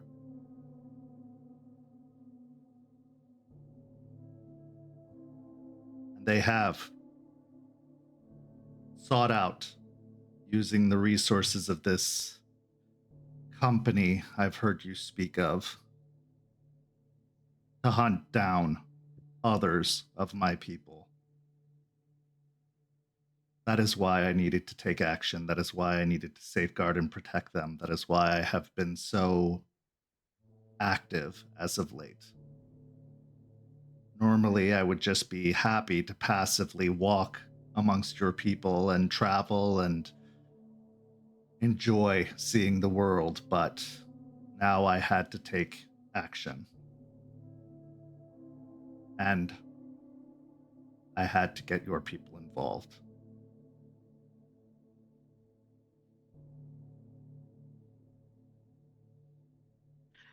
You said that Valor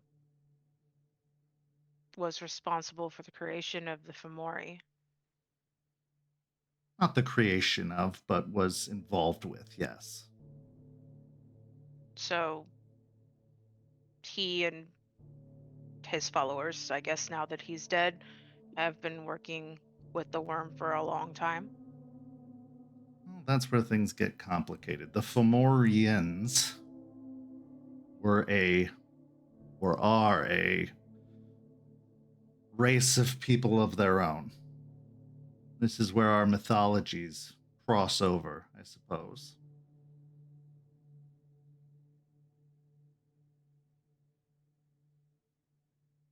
They're from our side of the fence, the Fomorians. Now, your Fomori manifest like our Fomorians. and in a way are similar, if not the same. So I suppose, in a way, yes, they work in concert. But have they been tied? Not necessarily. This would be the first time I can say for certain that they, in my experience, have worked so closely hand in hand. At least that I've experienced directly.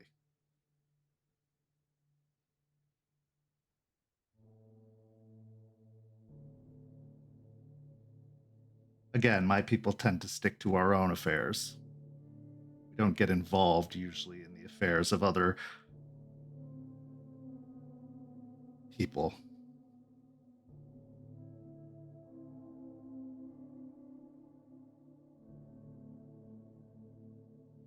Is there any process for unbinding these Fomorians from the bodies they occupy?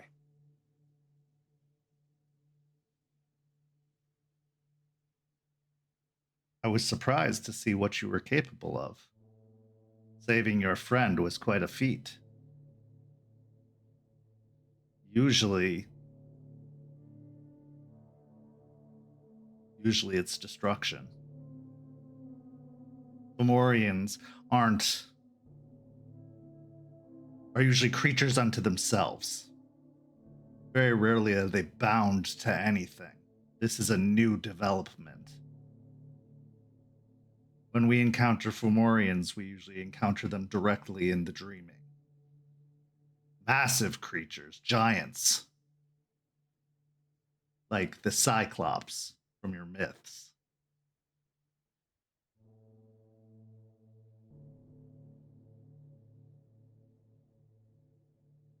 But I suppose, like your, what is it you call them, Banes,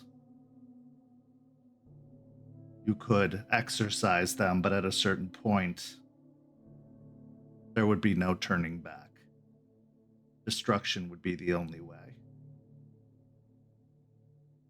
Or they have devastated and desecrated whatever was there beyond repair.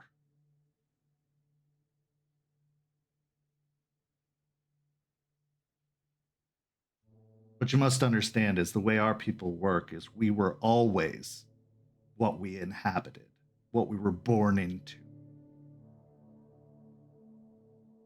We just forgot what we were when we were first born. At least my children. I've always remembered what I am.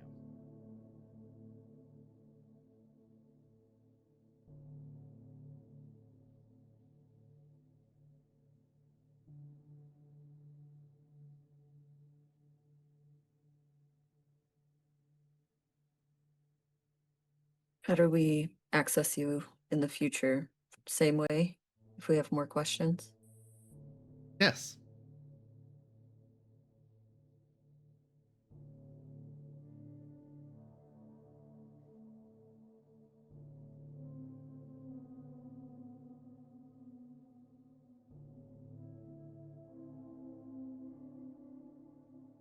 Aspen will look over at the rest of the group,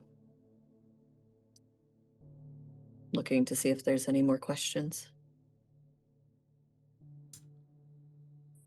Eliza has been furiously writing in a notebook, just letting you do most of the talking. Charles has been gripping the edge of the table, but just stoically staring.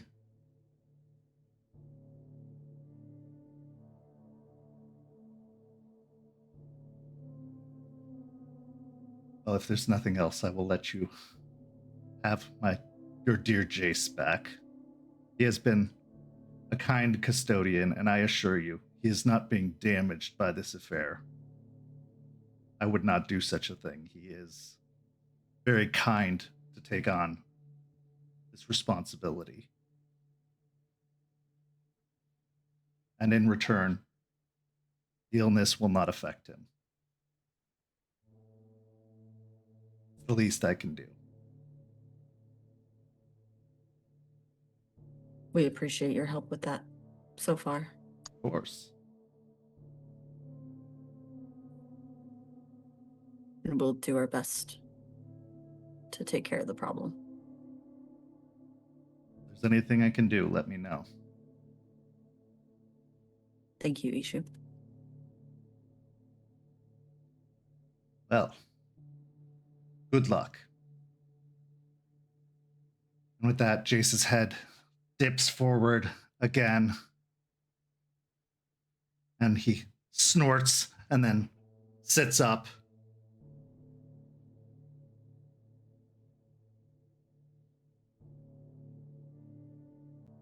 How'd it go? Did it work? We're still alive. It's a good start. It went all right. He said you should probably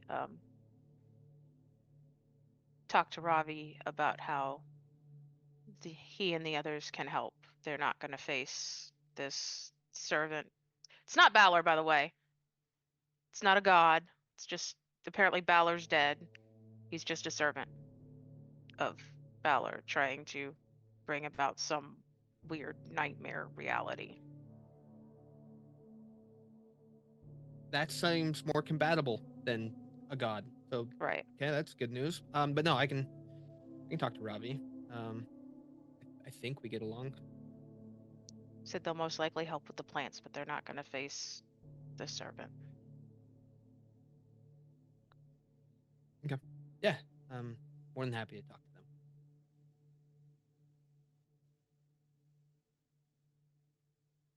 Well, good. Then that means we need to speak with spirits. We need to figure out the iron, potentially make a spear. Get everything prepared so when all of that comes to a head, of course, you talk to Ravi, Jason.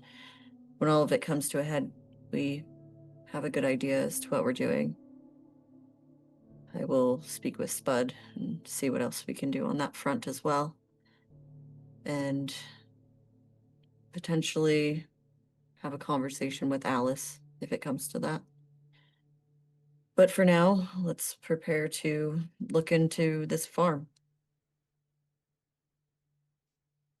I think, as much as I hate the idea, it'd be best if Eliza and I stay back. Artie says we'll keep researching Eshu and anything else we can find out about the mythology of Balor. That actually did give us a lot of stuff we can look into and search. She has some good new leads, and now with what Charles said about phosphorus and heat, maybe that gives us some new avenues, at least on how to combat the creatures, if not the plants themselves. If the iron doesn't work, these are some resources at least for combating the things that go bump in the night, if not the plants. So maybe we won't need as much iron for day-to-day use. So we'll work on that while you guys investigate the farm, but we'll see if we can get you that handy-dandy tattoo. He said he was willing to give it a shot, it seems. So we'll see how that affects the staff, and we'll do that, and then you guys can head out in a couple of days to go to the farm. And yeah, sounds like a plan. Just be careful. We'll be Aspen, careful. Do you still have that holy water? Yes, I do. Probably worth packing up to take with us. That could work. It's an option. It's been an option. I just been holding on to it, not knowing when to use it, really. Might be Saving good to it pack as up in case of emergency. or you saving it for a special perfume for you know who.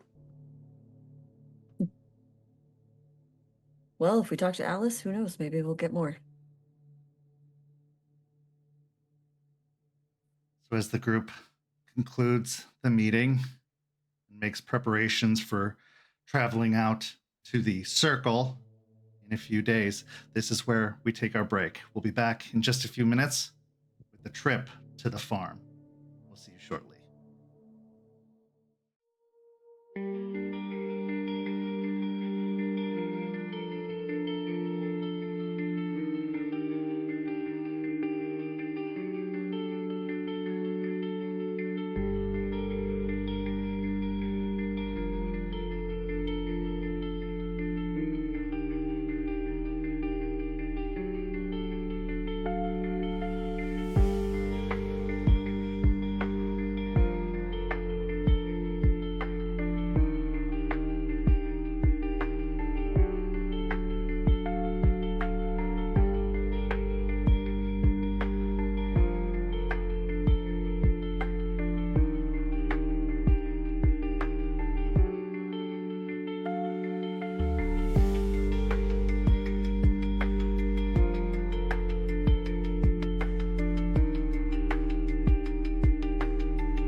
And we're back. In the first half, the pack got together after the harrowing encounter with the large beast-like creature that Jace and Charles had. They talked about what happened. They made Jace an official member of the pack with Star's blessing. And then they spoke to Eshu, the strange fae-like entity that seems to be inhabiting Jace through the staff. They learned quite a bit about this servant of Balor that seems to be assisting Vanessa in the creation of these plants. Now, in the second half, they go to investigate the farmland, the field where Charles and Jace encountered the creature and the zombie-like mushroom people during their field training. So as you arrive, it's just before dusk, since Charles had informed all of you that these creatures only seem to come out at night. They don't come out during the day. That this is part of the intelligence that they seem to show, is that they don't show themselves during the day. They seem to take cover during the day, and that they literally can sprout up out of the ground and have shown an ability to sink into the earth to maintain their cover. So as you arrive just before dark, Charles, now driving a SUV, it seems that he's picked up while his car is in the shop being repaired, pulls over into the same driveway, Jace, to a farm plot. He stops and looks over to all of you. So, I have been able to identify several types of these infected, and I wanted to prepare all of you to the best of my ability what I've learned about the infected before we go into this encounter. We have the brutes, who are exceptionally strong. They have taken on physical deformities that make them a little more powerful in their strikes. However, when they have taken or sustained enough damage, they will explode with a yellow splatter or mist that does contain the spores and infection. If it hits any open wounds, there is a susceptibility that you could become infected. Then there are what I have classified the spitters. The spitters have the ability to launch a projectile out of their mouth, which is a creature into its own right. This creature will attach itself to you and attempt to inject you with the spores. If it makes contact with your bloodstream, it will most certainly infect you immediately. It may try for your face or any other place it can gain access. It will try to make an incision into a vital area like your side, your lungs, anywhere it can gain access to you. Then there are the volcanics. They are like the plants that shoot spores. They will do so, but are mobile. They open up from their chest. They have one of those plants growing out of their chest, and they will just explode outward and shoot out the same spray of spores from the center of their chest. And then there are the Frankensteins. We encountered one of these at the Stepford Hell. They will break apart and then stitch themselves back together from pieces into a mass. Doesn't matter how many pieces there are, they will find each other and attach into whatever large, massive form they can. I have seen a similar creation that the leeches have made, but out of flesh. This is made out of this organic mushroom material, this plant material, and flesh. Those are the types that I have found. Now we can add whatever this large monstrosity, this wolf creature is to it, but I don't know what it's completely capable of yet. And then, of course, there's the birds that we saw that can drop down and are attempting to stab and infect you.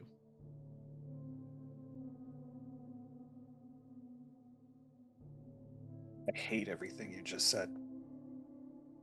Try encountering it firsthand. No.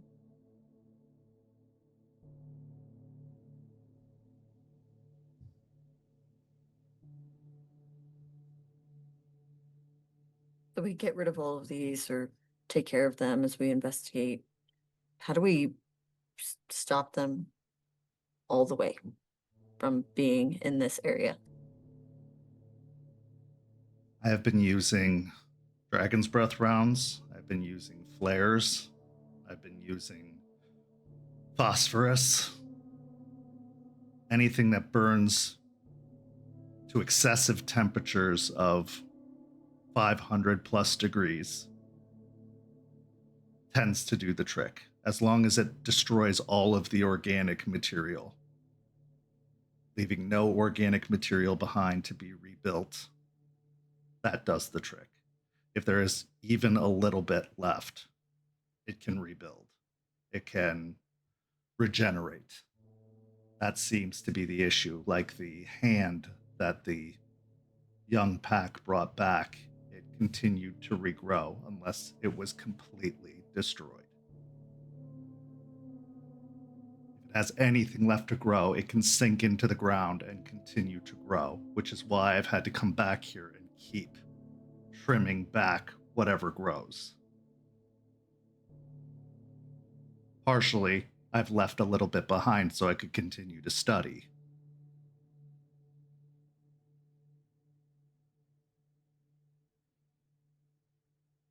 Kill it with fire. Got it.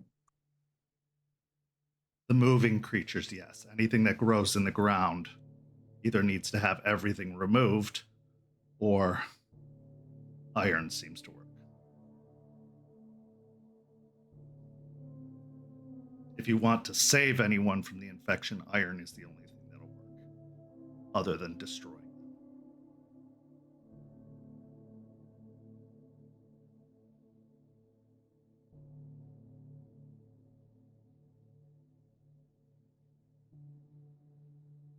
Any other questions?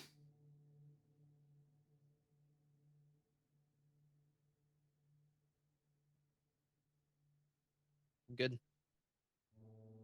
We'll Good, do yeah. as we did before. He says, looking towards Jace and Jester, I'll set up the perimeter of lights.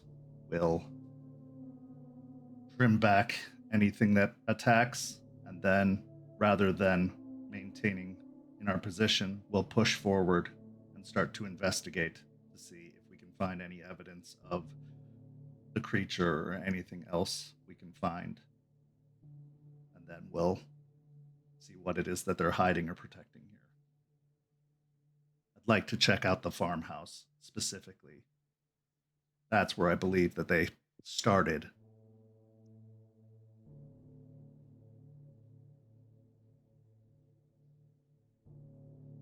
With that, Charles gets out of the car and moves to the trunk, opening it up. There is an entire case of flares that he opens up and starts passing out, as well as an entire box of shotgun shells, all seeming to be Dragon's Breath rounds. He passes a shotgun to Jace and starts giving him a bunch of the Dragon's Breath rounds and offers out whatever anybody needs to them.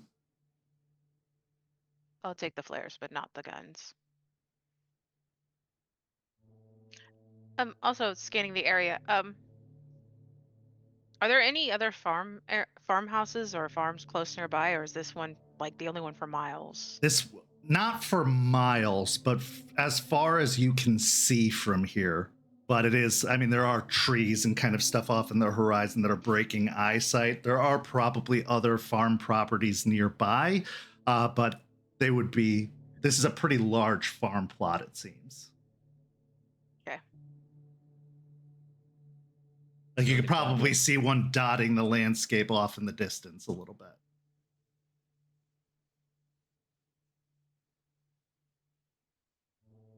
I'm gonna shift to Glabro. Okay. I'm not shifting yet. As everyone arms up, Charles also opens another box that appears to be full of glow sticks and grabs a whole handful of glow sticks and shoves them in his pockets. I'll grab some of those too.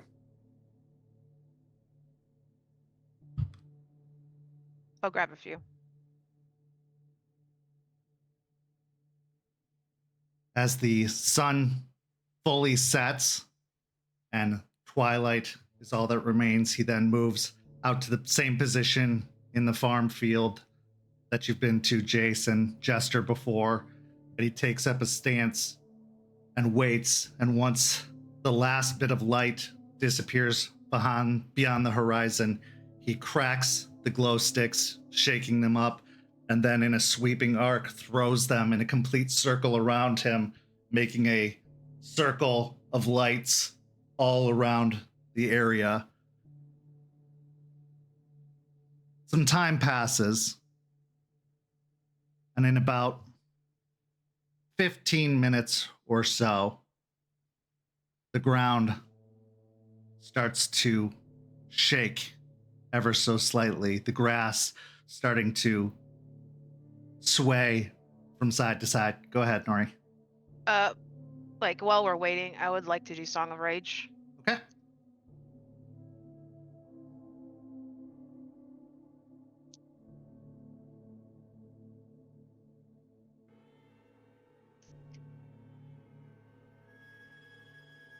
During this time also, I would like to go into Glabro.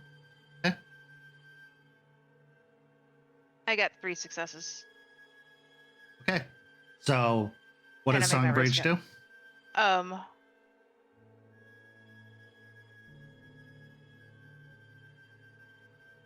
My brain is not working. Hold on.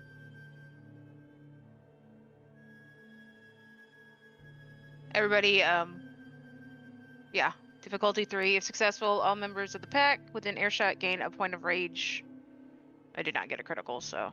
Yeah. And also with my Luna's Blessing, I will gain a point of rage as well. Okay, so I will say that everyone is at 3 rage now. Everybody started at 2. This takes you up to 3. I have a question. Yes. I've been at 2 at low lying this entire time since Bateman. Would this bring me up to 4 or am I at 3? No, I would say you're at 3. If you've been at that low lying 2, you stayed at low lying 2 for this and then went up to 3 now. Okay. This wasn't any more angering than you already were. Okay. So out of the ground, creatures start to rise. You can see them outside the ring of lights.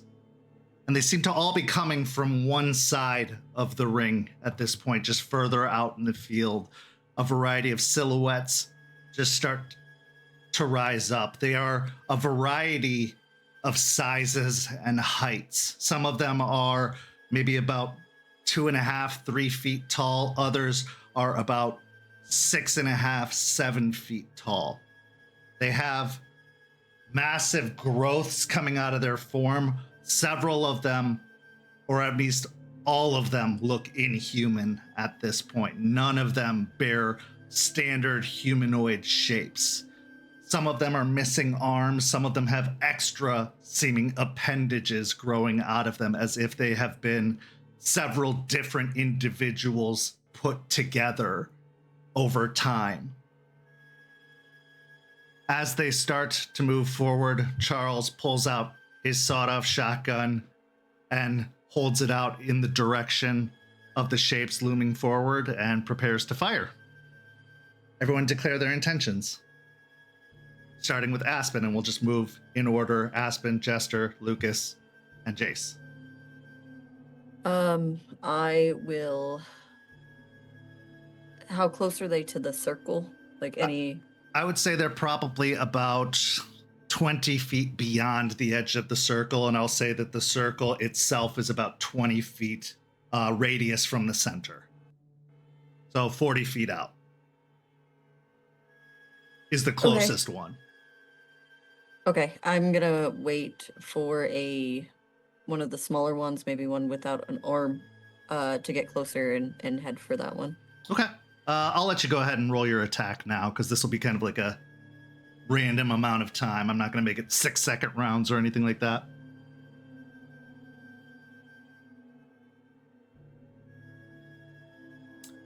Jester, what's your intention?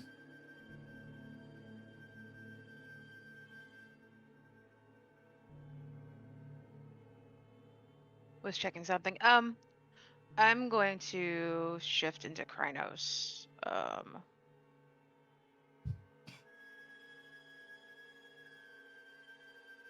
are rocks on the ground, right? This is an open field, so there aren't exactly rocks out in the ground. Okay. This is a farmland field. Nah, I'll actually just shift into Krynos and move up. I'm not gonna actually attack them yet. Wait for them to come to us. But Okay. we'll move in front of Jace and Aspen. So you want to be in Krynos waiting, just in a defensive stance? Yeah. Okay. So go ahead and make the 2 rage checks. I made one, failed the other. Okay.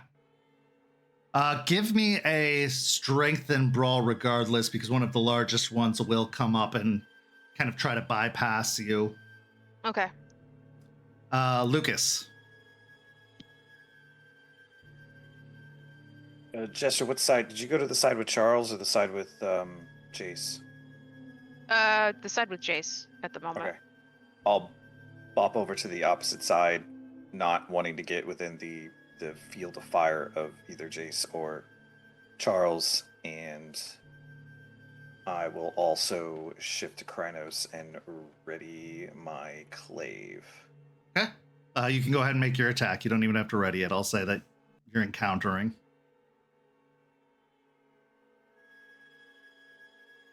And So then, we can just say we're encountering them. yeah. Okay. Yeah, I'm not going to make you wait extra rounds for stuff to attack. We'll just say they're coming in. Both rage checks are good. Okay. And Jace. With Jester moving in front of Aspen and seeing Lucas pop over, saying 2 and 2, gonna try and say somewhat center him, move over, just more of a support, like whoever needs help. Okay. Just kind of waiting and seeing where he can aid. Because he does have a shotgun, and he knows from Charles he can't just fire that. He needs to be. So you do have aware. kind of a clear path in front of you, and there are an even spread of them around the front arc of the circle. So you could shoot into some of them in front of you. I mean, there are plenty of them to fire upon. There's none that you need to aid per se. Like, you've got dealer's choice, basically, of these mushroom zombies to fire upon. We'll kind of stay more in the center still, move forward a little bit within equal proximity to both groups of 2, and then but we'll fire out, hoping to at least get a few of them. Okay. So let's start with Aspen. What'd you get? 4. Okay, with 4 successes. And what? I'm sorry. Remind me again what you were doing. I want to go for one of the ones that are smaller, maybe missing an arm. One of the weaker ones. What are you doing as your attack? I am going to jump at them and just start hitting. Okay, so you just want to use fists to pound on them? Yep. Okay. So as you leap at it and start to attack, you actually find that the mass of it, the form of it, this organic plant-like substance seems to be absorbing a lot of the blows you're hitting it with. It's almost like a porous, cushiony substance that as you strike it, it almost absorbs and it spreads out the impact of the blows so that it's not actually taking any damage from your strikes. It doesn't do any damage either. So basically you hit the difficulty, but did not exceed it. So you are just going toe to toe with it. Jester. I got 4 successes. Okay, so same thing. Even in your Krynos form, as you are kind of starting to rake and claw, you find that it is deflecting with these massive arms or catching your large kind of clawed arms that is holding you back. It's one of the large massive brutes that is just holding on to you and pushing back, holding at the edge of the circle. Lucas. 9 with a crit. Okay, so with you, as you strike with the clave, you end up slicing through very nicely into one of the creatures, cutting it in half. As you do, it slices down the center and the 2 halves lop to the side, but the halves both start moving forward at you, still intending to attack. It's damaged, but it is still moving at you. Jace. I don't know how I feel about getting this right at the beginning. Could mean anything but 5 with a crit. 5 with the crit. Unloading one of your Dragon's Breath rounds, you see it strike one outside of the edge of the circle and fire this phosphorus round, kind of consume one of the fleshy creatures, fire starting to burn white hot out of the porous wound of it and starting to engulf it in flame, letting out that shrill shrieking and sizzling sound.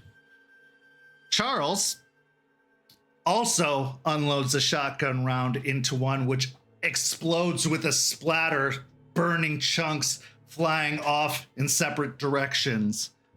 Next round, declare your intentions. Aspen, you are tied up with one, pounding on it, but the porous foundation of it just seems to be taking the blows. Go ahead and declare your intention and roll.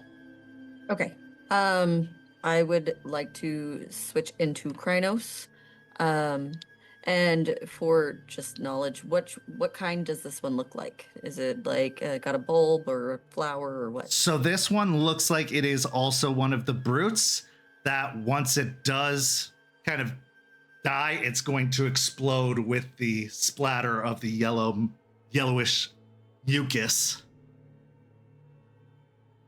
Gross. Okay, yeah, I'll go into Krynos and then I'll attempt to claw into it. Okay, give me the 2 rage checks, and you will be at -2 for your attack. Succeeded one, failed one.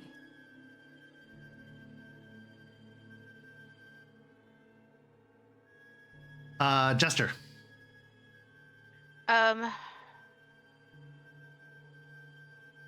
I'm on the brute. How close is the next one?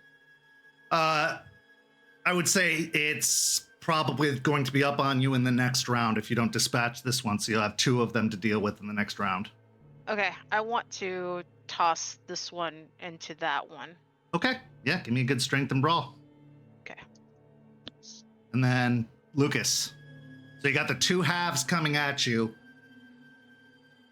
Now, if you want to attack both halves, you'll have to split your attack. If you want to attack one, you can roll a Dex and Athletics to dodge the other. It'll be a Dex and Athletics -1, though, to dodge the other. Yeah, I'll attack one and dodge the other, so that's going to be -1 on both rolls? No, you get your full pool to attack, but you get a -1 to dodge the other. Gotcha. Okay, I'll attack one and dodge the other. Okay, and then Jace. Seeing Lucas is now fighting 2 things, gonna fire at one of them. Okay. Aspen, what'd you get? Another 4. Another 4. So still pounding on it. It seems like it is still absorbing the attacks, and it is still trying to strike you back, but in your large Krynos form, you're not even feeling the attacks. It just feels like you're getting hit by kind of dry, crusty sponges that are just hitting you in the side. Jester. I got 6 successes. 6 successes. Okay, this time, as you grab, just digging your claws into the side, you're able to lift it up off of the ground and fling it at the other, sending it toppling, smashing into the other one. They both go down, but quickly kind of rise up to their feet again and side by side start lumbering towards you. Lucas. Well, I got 5 successes on my attack, and on my dodge, I rolled nothing but 3 brutals on my rage dice. So I'm sorry. So you got how many on the attack? I have 5 successes on the attack, and on my dodge, it was nothing but brutals on my rage dice. That's it. Okay. So you successfully stab it, but with the brutals on your rage dice, that is going to be a compulsion as you miss, or it does hit you. Let's get your compulsion up here as you are struck, and I will say you take 2 points of, or are you in a supernatural form? Yes. Okay, so you take 2 points of superficial damage that's already halved. And your compulsion is going to be...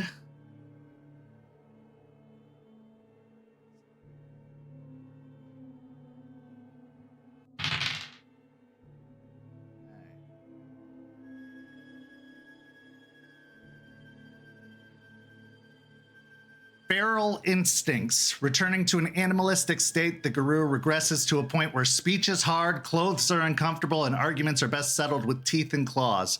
For one scene, the character gains a 3 dice penalty to all rolls involving manipulation and intelligence. They can speak only in one-word sentences during this time. I assumed that I don't want to use my clave anymore either. You can assume that, sure. Okay. Also, since you did take damage, you gain a point of rage. Yeah. Which is nice, but doesn't help. Jace, go ahead and roll your attack. What'd you I get? got 4 successes. All right, so 4 successes. On the one that did strike him, you do manage to kind of nick it, but you did not get a full-on shot enough to prevent it from striking Lucas, thus sending him into a bit of a kind of anger spiral, causing him to just toss his clave off to the side. Charles, at this point, holsters his shotgun and pulls out 2 flares, igniting them and moving up beside Jester. Next round, Aspen. Or actually, he's going to move up beside Aspen because he sees she seems to be the one that is struggling right now. Aspen. I'm going to claw it again because I don't Okay. want to put this gross plant thing in my mouth. All right, go ahead and roll. Jester. I'm gonna light up 2 flares. I'm also gonna use the flares. I would have to use melee and dex, right? With 2 of them. Yes, and you would want to use Dex because you are trying to stay away from the fire that is coming out, because fire bad for Guru. Yeah, I kind of figured. I'm gonna activate ancestors for melee as well. Okay. 2 successes on that. But I'm gonna light up the flares and go in and attack. So.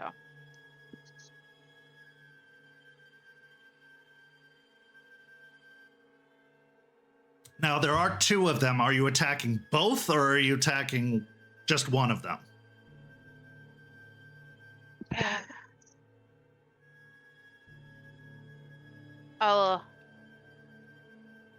You can split the pool. You can roll it first and then decide how many successes to give to one or the other, or you can attack one and dodge the other. Yeah, I'm gonna attack one and try to dodge the other. Okay, so full attack on one, Dex and Athletics -1 on the other. Okay.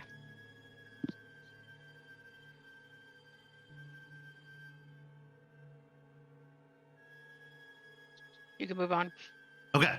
Yes, Lucas. So you have abandoned the clave at this point, either sticking it into the ground or tossing it off to the side. What's your attention now? So there's still 2. There are still 2 halves, both of them focused on you. The one that got me, I don't know what these weirdos are doing with their guns and their other stupid shit. I'm just gonna do a good old bite and shake. Okay. So you want to just grab it and bite it. You're in Glabro form, yes? No, I'm in Krynos. Oh, you're in Kratos. That's right. So you are just going down and okay. So yeah, Yep. give me the good old Dex and Brawl, or Strength and Brawl. Sorry, Strength and Brawl. And then Jace. Gonna try shooting that other half again. Okay. Yep. Give me that. Are you aiming? Are you going for composure in firearms, or are you doing the Dex and firearms, just kind of Dex swing and firearm. gun? Okay. Yep. So as you swing out, trying to fire at the other one, the one that's been missing so far. Okay. Aspen, what do you got? 7 successes. 7 successes. Sick of this spongy bullshit. Shifting into Krynos, you finally dig your claws in and start ripping this porous bullshit apart. You're tearing off chunks of this spongy flesh, getting a good just handful off. And as you're pulling it apart, you're finding a mix of this blood and yellowish pus coming out with each handful that you're pulling away. Jester. Okay. For the melee attack, I got 9 with a double crit. Okay. And then for the dodge, I got 6. Okay. So as you step in, well, not even step in, I'll say you leap in, driving your claws into one and bringing it down. You tackle it to the ground with your claws, burying your claws in. I got the flares. Flares. Yeah, you drive the flares in, bringing it down into a burning heap while the other one tries to swing a large lumbering arm at you, but it just breezes past you as you burn its friend down to the ground in that same hissing, squealing, just burning sensation. The smell is sulfurous, but also like if you burned mushrooms and mustard almost in the oven for too long. But you're holding the flares to it. I need you to make me a composure and resolve as the fire is very, very close to you. Fire bad for Guru. Also, I spent a willpower on that. Yeah. The attack. So. Yep. 3 successes on the composure and resolve. Okay. You're okay enough to keep holding the flares down on it to keep burning it. Lucas. Well, dice pool of 8. There was 4 regular dice and 4 rage dice. I got 2 critical criticals, 2 brutals. That's 4 brutals on my rage dice. So once again, a full rage pool of brutals and 3 successes. Okay. Yeah, you completely annihilate. Like with your bite and shake, the shake just sends fleshy chunks showering off in different directions, leaving you with a disgusting mouthful of this porous, fleshy, mustardy, disgusting taste, which you easily spit off to the side. However, I do need you to make a stamina and resolve check as it is in your mouth.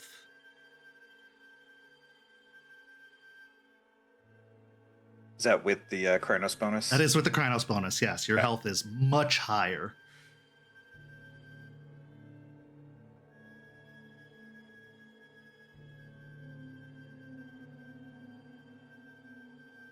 Five successes. You're fine. You do not feel any ill effects. You're able to discard that disgusting bile from your mouth.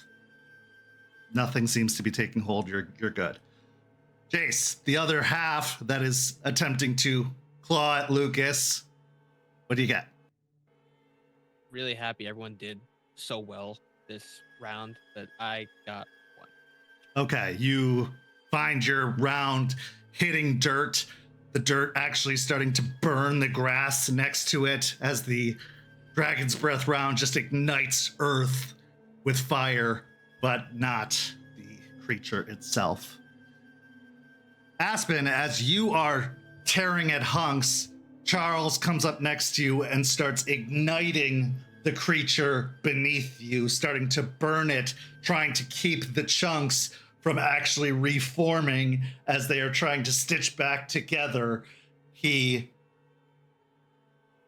ends up kind of pushing you off to the side a little bit as you are still ripping into it, trying to keep it all together and keep you from throwing chunks to the side so that they don't just come back as other pieces.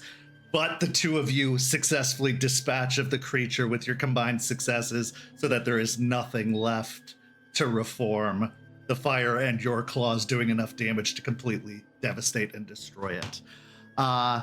Next round. Aspen, there is a half still over by Lucas. There is one still over by Jester. There is one she's still holding down, burning, but there's another one that's up. And there are, I'll say, 3 more still coming close. Okay. I'm going to go to one of the other 3. Okay. Yeah, so go ahead and... Jester looks okay in her situation, Yeah, she's right? fine. She doesn't look like she's been touched at all. Yeah, then I'll run over to the closest of the other 3. Okay. Jester, so you can continue to burn this one. It's not dispatched of yet. You'd have to keep burning this one to get rid of it entirely. But you also have the other one still trying to attack you. Now, I will say, if you want to dispatch this one, you can, but you do have to absorb the hit of the one that is attacking you because there's no dodging while you're holding flares to this one. Like, you have to stay in place holding the flares to this one. I have a question. Uh-huh. And there's a possibility I might... the question is, like, with the flares in this one, is it... because they're flares.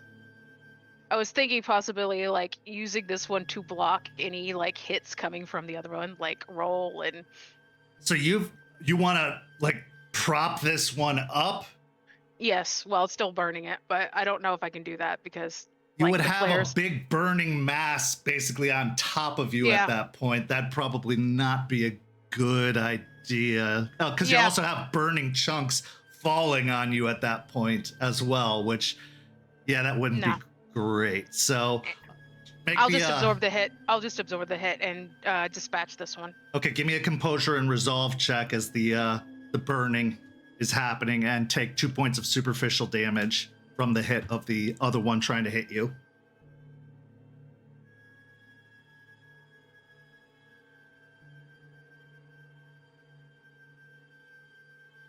Three successes in the composure and resolve. Okay, yep, you can still keep burning it till it's gone. But you do take the 2 points of superficial damage as the other one clubs you, but not enough to knock you off of its companion, which you burn to just cinders at this point. Does it explode because it's one of the big brutes while burning? Because you're burning it, no. Okay. The burning actually keeps it from exploding. Okay, good to know. Lucas. I'm going to turn and kind of growl side-eye at Jace, and then just start swinging my hands on the one that's on the ground as hard and fast as I can. Okay, give me your strength and brawl. Jace.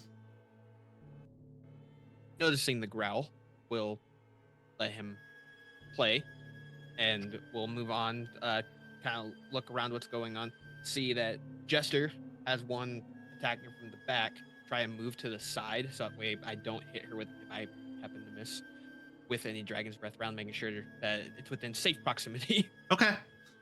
That one I'm going to say you're going to have to make the composure and firearms, just because that is a very specific aim job and not a dexterity and firearms swinging gun, because there is too much randomity with the dexterity on that one. You're trying to specifically get a good angle. So yeah, give me the composure and firearms. Yeah. So Aspen, what'd you get? I used willpower and I got 6. Okay, with 6 successes, again, you're finding yourself clawing nicely into this one. This one, however, does have the open jaw that seems to be hanging open with this large, massive hole that seems to be a throat. And you can see this almost like bud starting to grow out of its throat. And you can hear it kind of inhaling as if it's getting ready to spit something. So roll me a dexterity and athletics -2.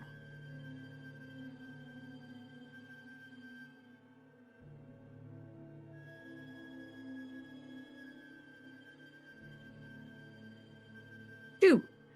Okay.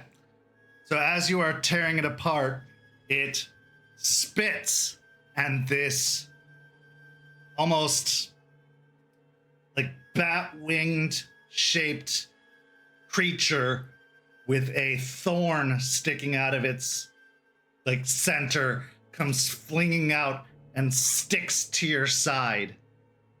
Go ahead and take 1 point of aggravated damage as it sticks to the side of you and starts clinging on. We'll resolve what happens with that shortly. Lucas. As I resolved Jester already. Lucas, what'd you get? 8 successes. 8 successes. Okay. You are having no problems ripping this thing apart. Since it was already in half, you're able to completely finish this half off with that attack. Jace. 6. 6. Okay. You fire and strike a good dead-on shot into the one that's attacking Jester, sending it reeling and falling back off of Jester after it clubs her and turns its attention away from Jester and starts trying to lumber its way over to you, but it is not doing well because that shotgun blast sent a burning hole into its side to the point that it is now struggling to stay on its feet. All right, next round. Aspen, you have this thing attached to you. You can continue to claw at the spitter, or you can try to remove what it has spat on you. Okay. Can I light a flare and shove it in its little Dilophosaurus making flower mouth neck hole? So you want to shove it in the spitter, or you want to deal with the thing that's on you? No, I want to put it in the spitter. Oh, yeah. Okay, sure. Go ahead. So roll me a dex and melee.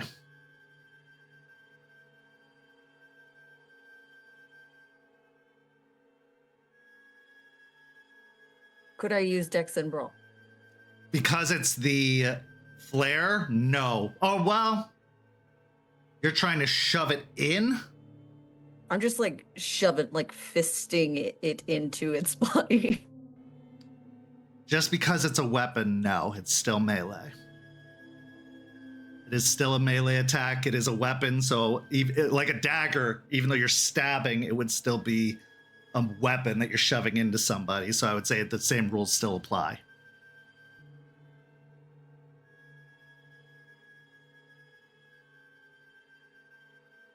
Because you're still trying to avoid the burny end, even if you are shoving it in. Right. So that's 5 with a crit. Still works.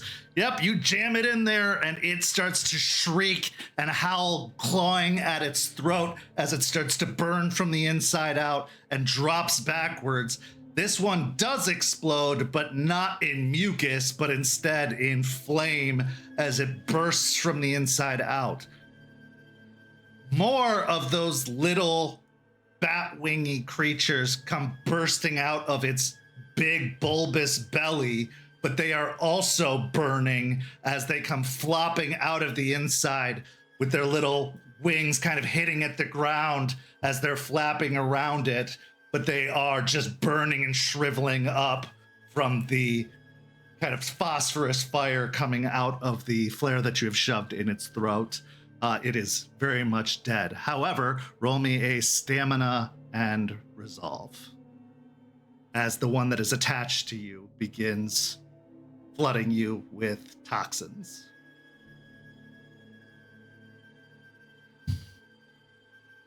Don't forget, you have the bonus dice from being in Krynos, so you are still... Oh, okay. It is a physical stat, so you do get the 4 bonus dice. 5. You are able to resist the toxins this round, but you will have to roll it every round this thing is still attached to you. Okay. Let's go to Jester.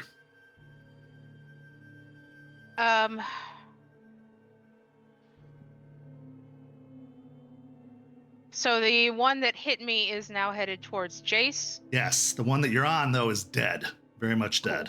And the flares have gone out. The flares have gone out? Okay.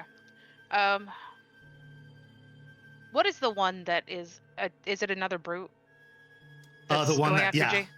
Yeah. Okay. I'm just gonna pounce it from behind and claw it for now. Okay, I will give you a bonus dice on this as it is not paying attention to you. Cool. Lucas. What's left? There is there's the spitter that she dealt with. There is one of the flowery volcanic ones, and there is a Frankenstein.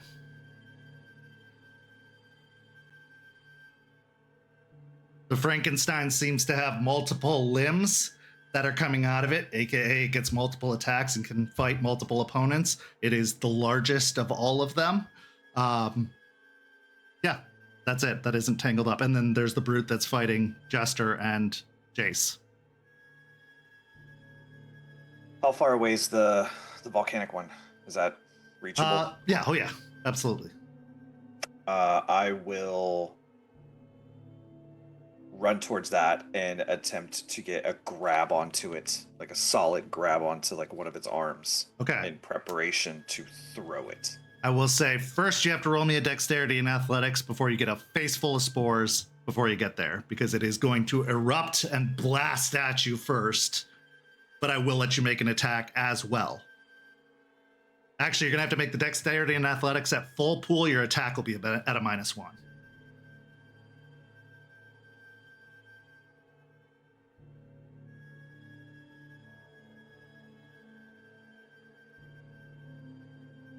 Seven on the dex and athletics. You are fine. The spores go shooting outwards in the explosive volcanic fashion that these plants do, but you are able to dodge out of the way and make your attack.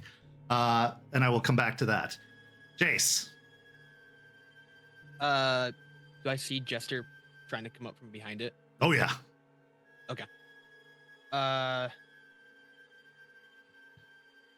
If I tried to like aim at its leg, I'd be at a -2 because it'd be a called It's a called at that shot. point. Yep. Yeah, fuck it, why not?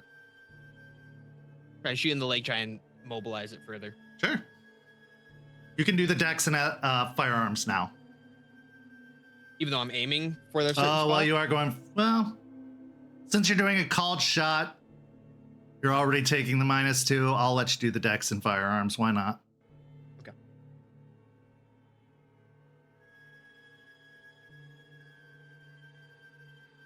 Three. It misses. Doesn't hit Jester, but it just misses. Okay. Uh, Yeah, that would be really bad. so I resolved to Aspen. Jester. I got 5 successes. 5 successes. Okay. You are able to claw into it, doing a little bit of damage, but not too much, just enough to kind of tear off a hunk of it. Are you just doing claws? You didn't ignite another flare or anything? Right. I was Yeah. just doing claws at the Okay. moment. Yep. You just rend into it. I was trying to pounce it and like take it to the ground, but Oh, okay. Yeah. Then I'll just say you were able to jump onto it as it was distracted by the gunfire. You jump onto it and drive it down to the ground. cool. Lucas, show me your attack. 8 successes to grab the volcanic one and throw it at the Frankenstein. Okay. So after having blasted out its explosive volcanic blast of spores, you dodge out of the way of the spores, grabbing it with your claws, wheeling around almost in a 360 spinning motion, and chuck it, sending it flying at the Frankenstein. It collides in the side of this large, massive, multi-armed figure and just smashes it, but then drops to the ground next to it. This large creature is so stocky and sturdy, it doesn't even, I mean, it shakes, but it doesn't fall over. It is so it's so like solid and bottom heavy, it doesn't drop.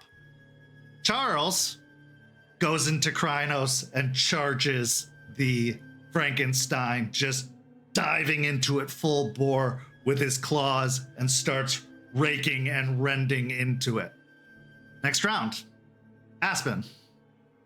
I would like to take the gross thing off of me and rip it in half.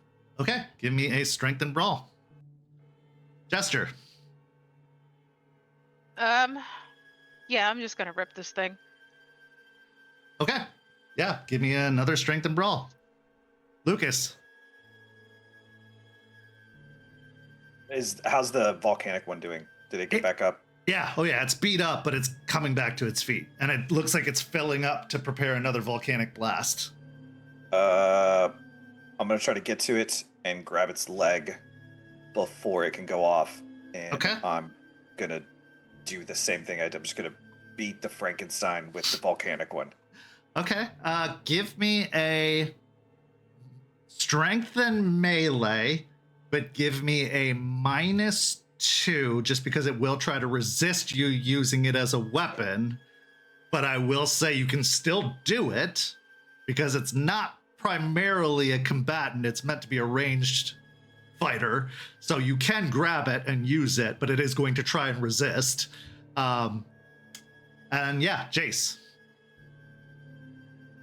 Observing around, can I look around the outskirts and see if anything else is out there watching? Because last time, about this time, is when he noticed what was going on. Sure, give me a wits and awareness. Aspen. Yes, I got 8 with a crit. I used another will.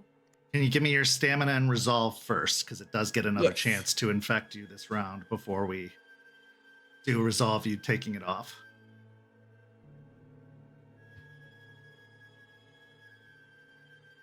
Five. You're fine. Okay. And then you got an 8 with a crit? Yes. Okay.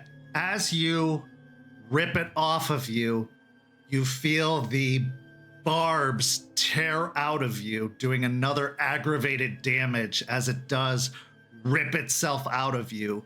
But you are able to successfully rip it in half, but sending it squealing and shrieking in your hands as it breaks apart and drops to the ground. I would like Dad. to throw it into the fire Oh, yeah, absolutely. after I rip it in half. Absolutely. Yep. It burns up and dissolves. Absolutely. But yeah, you have successfully removed it and not gotten infected for your efforts, but it did hurt really bad going in and coming out. Jester. 6 successes. 6 successes. Okay, yeah. You still on top of it are ripping and shredding. It is sturdy, so you have not quite torn it to shreds yet. It is absorbing a lot of the efforts, and you are taking off chunks of it, but it is still there. It is still holding on. These brutes are very sturdy, and without the fire doing most of the work, it just takes a lot of effort to tear them apart. But you've still got the upper hand on it for sure. You got it pinned to the ground and you are ripping it to shreds, but it is just sturdy. Lucas. 7 successes to beat one with the other one. Okay, so as you pick up the volcanic and start swinging it around, you slam it into the side of the Frankenstein, hitting it with the volcanic, and you hear this just disgusting squelching noise as the pouch on the front, the volcanic pouch of it, smashes the front of the Frankenstein and almost splatters.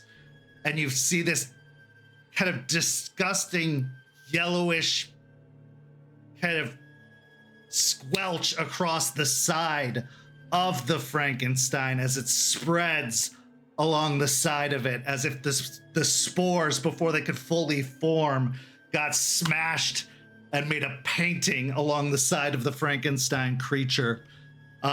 You have successfully caved in the volcanic front of it so that it can't shoot spores again. It is still alive, so-called, but it cannot shoot again next round like it should have. So you got one more attack on the volcanic before it is destroyed, but it won't be able to shoot spores at you this round like it should have. So, Jace. Okay. I got 3 successes. The other 3 were all 0, so that's brutals. Okay. But can I argue that I am intuitively trying to witness what's going on? You are. I will say that is enough to get that as a critical and not to fail. So, yes. Okay. As you are looking around the perimeter, looking around the outskirts, your eyes tracing the horizon, you don't see a massive hulking form. Instead, you see 7 smaller wolves circling around the outskirts. All of them look like smaller versions of the large wolf you encountered. All of them have the same glowing green eyes. All of them have roots and moss that make up their bodies. They're all keeping a distance, circling around, watching the conflict happening. And they're pretty far away, but they're all spread out in an even circle around. I'm near Jester, right? Yeah. Going to, while she's doing her thing, keep an eye contact with one, gonna go over and tap her in the shoulder and point, and then, Charles! Charles! Trying to get his attention. Okay. Next round. Aspen. Oh, Charles is obviously tangled up with the Frankenstein, in full Krynos, tearing at it, ripping it apart. Aspen, declare your intention. I will go to the Frankenstein and help Charles. Go ahead and give me your strength and brawl. It can attack and defend against multiple opponents, so there is no giving advantage dices here or anything like that. Everybody gets just straight attacks. It has enough appendages to be able to fend off multiple opponents and attack multiple opponents.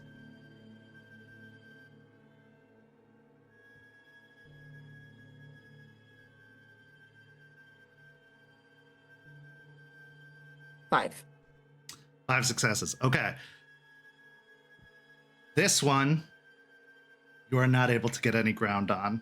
As you try to attack it, it is just too big and too strong that it just knocks aside your attack and instead bats you off to the side, sending you kind of sprawling to the ground, taking a point of superficial damage as it just bats you aside with one large muscular arm, kind of tree branch arm attached to one of its sides, I guess. Yeah, that takes no damage whatsoever from you. Jester.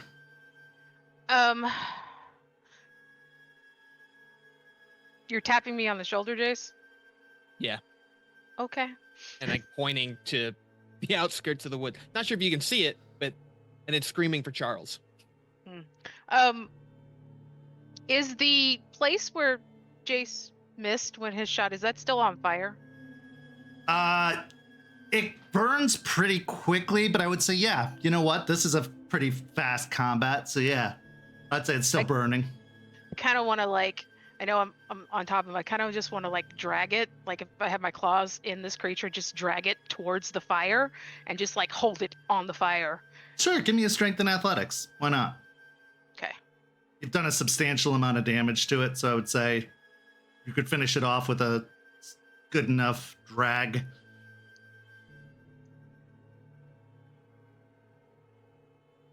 Lucas. I'm gonna take one last swing with the volcanic one. Okay. And try to pulp it. Yeah, give me that. Same as. Yep, same as before. It still can resist and squirm to make it a little harder to swing like a bat, but We'll fix that. And Jace. Trying not to lose track of what's going on. Is it possible just to keep surveillance? Yeah, to see absolutely. With your people... successes, you know exactly where they are. Yeah, just gonna keep like eyeing, keep making sure that they're not moving in and they're just staying on the outskirts. Okay, yeah, they have not started advancing. They seem to be all staying in position. In fact, they're not even moving. They're just in position, all facing inward, poised, and actually kind of poised with their haunches arched as if they're ready to charge in. Just gonna hold off. Just keep an eye on things. Yeah. Jester, what'd you get? I spent a willpower and I got a brutal as well. So +4, that's 8 successes. Your intention is to do damage here, so I'll let that pass, even though it's not an attack. So yeah, you drag it over to the fire, and what's left of it starts to burn and erupt to the point that you can release it, and it will just go up in flames. And Lucas, what you got? 7 with a brutal. Yeah, okay, so this time as you, once again, in a almost 360 arc, swing it to slam it against the Frankenstein, as it hits, it just breaks in half, just shattering along the midsection where the caved-in volcanic is. It is just too broken to maintain its form to the point that it snaps at the midsection, dropping down to the ground. The spores, not even what's left of the spores, not even exploding out, just kind of like plumping on the ground in a weak little pile that dissolves almost instantly. The two halves of it are still there, but they're just kind of twitching masses. They'll need to be burned to be destroyed, but they are incapacitated at the moment. That'll just be cleanup work afterwards. They are not doing anything else now. They don't work the same. And yeah, next round, top of the order. Okay. Because I'm spacing, remind me, and for the viewers at home, hey. What is it to heal and regenerate aggravated? It is 2 rage checks per aggravated to heal. Okay, then I will be doing that, and I will try and jump back on the big monstrosity. All right, so roll those rage first. Jester. So you saw that Jace was trying to gesture to something on the outskirts while calling for Charles, which prompted you to want to finish off the brute that you were dealing with before following his or paying attention to him at all. Yeah, I'm actually, now that the immediate danger is dealt with, I'm going to look with what he was pointing at. Roll me a wits and awareness. I will give you a bonus die because of his pointing to try and pick up, notice what he's gesturing to.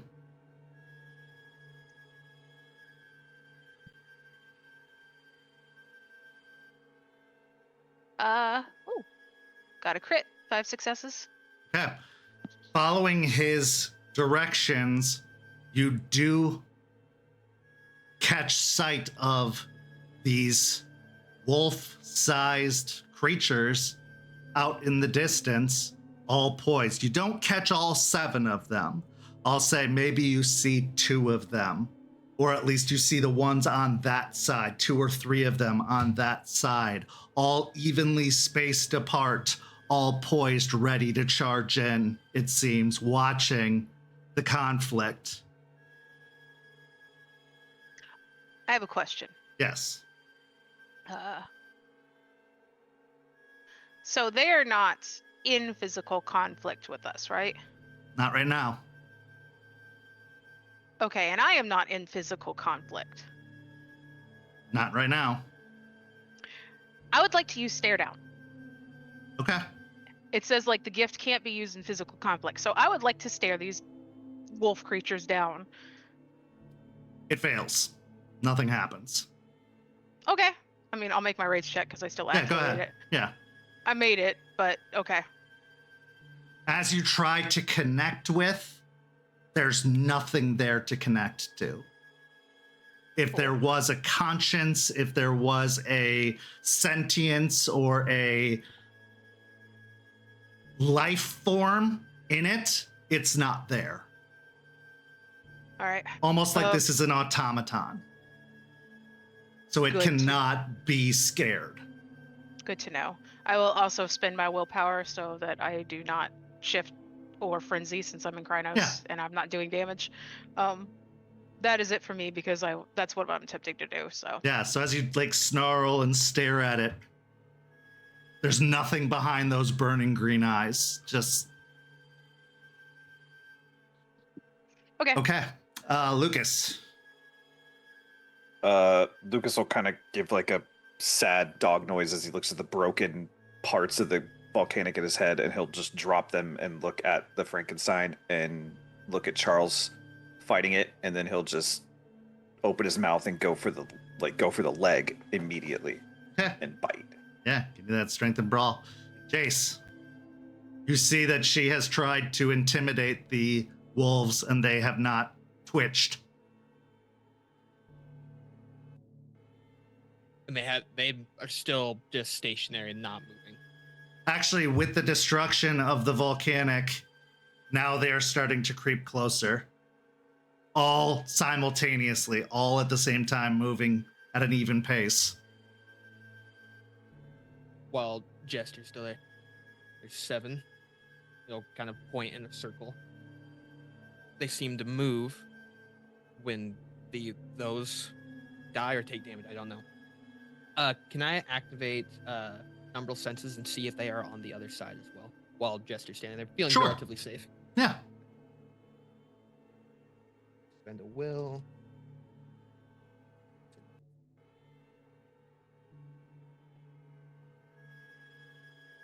Four. So, as you activate penumbral senses and you look to the other side, it is a very strange sensation. There's nothing there. In fact, what you see are strands connecting to the places where these different wolves are. You see these cords that are basically shooting off in the distance. These long green strands that seem to be shooting off in the distance southward. And they're all leading back to the same place. Mhm. They all Almost like marionette strings. relay that information to Jester. They're not around. Like, they're not there. It's just strings. That's where they're supposed to be. You give a low growl.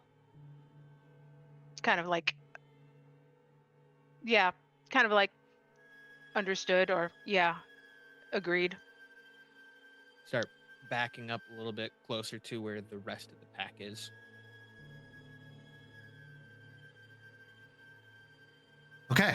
What'd you get, Lucas? 7 successes to bite one of the legs. Definitely do. Yeah, you get a good mouthful and actually are able to tear off the leg. Still got lots more legs. Aspen. I got 5 again. 5 again? Okay. Yeah, it's not quite enough. You're going to take another superficial as it just bats you aside with another lumbering arm. Charles is digging into it to the point that he has carved off a good chunk of it, but he has looked like he has taken quite a bit of damage as most of its limbs have turned on him and are pummeling on him, focusing on him in the front. So a lot of its front-facing limbs are just hitting him in the front, but he is tearing off the limbs as he goes. Top of the order, one more time for the Frankenstein. Aspen. Okay. I would like to heal one of my superficial, and also I would like to not engage the Frankenstein again. Instead, I would like to do Howl of Assembly and howl into the moon. And with that, it's a difficulty 2. I roll Charisma Honor, but with that howling at the moon, would I gain a rage? Okay. Oh, would you? Yeah, absolutely. Okay. Jester.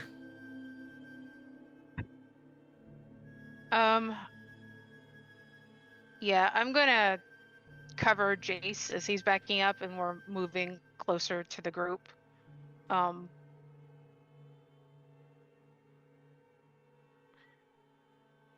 Glancing at the Frankenstein and the damage going there, but at Jace, I think I'm going to choose not to jump the Frankenstein with all these wolves circling us, and I'm going to keep a watch on that. So I will spend another willpower to stay in Kranos. Yeah. Lucas. Biting another leg. Yeah, that's strength and brawl. Jace. Can't hear you. Oh, sorry. Say that again. Sorry. If I were to stop surveilling for a bit and were to shoot at the top of the Frankenstein, would I lose where the wolves No. are at? Okay. No, you got so many in- successes on that you can't Okay. lose sight of them. They are not even trying to hide, honestly. They're just moving in a straight line forward, so you know exactly where they all are. Perfect. Then while backing up, getting close enough, seeing that Jester's not moving and covering him, he's going to turn and try and hit more of the upper section of the Frankenstein, so not to hit anybody else. Okay. Yeah, give me the dex and firearms.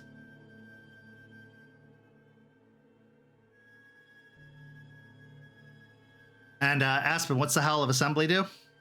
So Howl of Assembly is a difficulty 2 with my Charisma and Honor, but if I succeed over the difficulty of 2, then everybody within 100 meters in my pack regains a willpower. Okay. And did you succeed? Yes, sir, I did. Okay, so everybody regains a willpower. Lucas, what'd you get? 7 with a brutal. 7 with the brutal. Okay. And Jace, what'd you get? 4. Okay. So with your combined efforts, the Frankenstein goes down. Charles busts out flares and starts burning the various chunks. At this point, as the chunks are going up in flames, all of you, over the smoke of the burning husks, see the pairs of green eyes of 7 viney wolves circling in as they start to near the surrounding circle of glow sticks. They all pause about 20 yards away from the core group of you. At this point, one of the wolves steps forward, and both of its green eyes disappear, and one of the eyes blinks up red.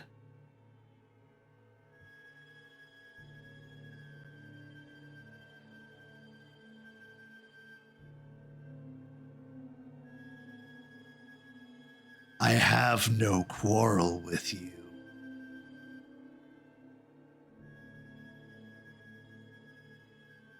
Tell me where they are.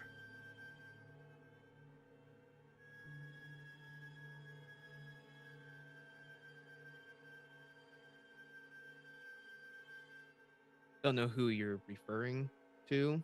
Lies! Not a lie. I know a lot of people.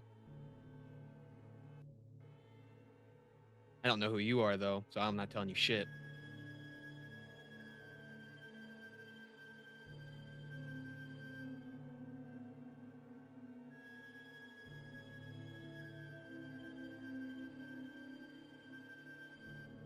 The children of Eshu.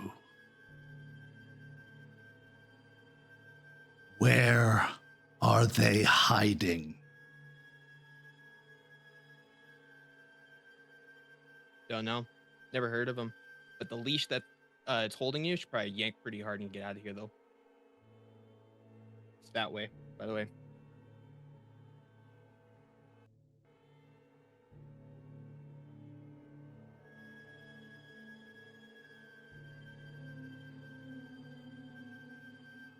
You would die to protect them. Die for a lot of things.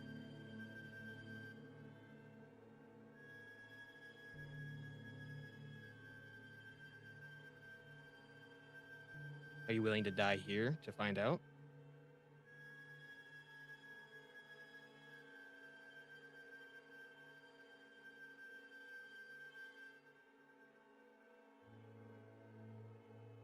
You couldn't kill me last time. That's why I brought some friends.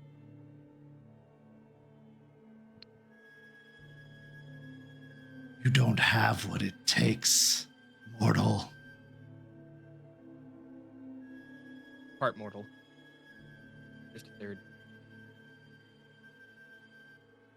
You die like a mortal.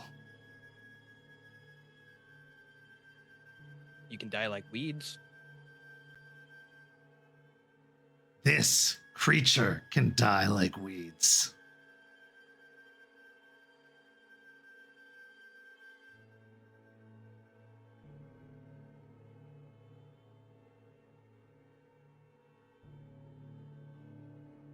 You have no real power right now. Otherwise, you'd manifest it.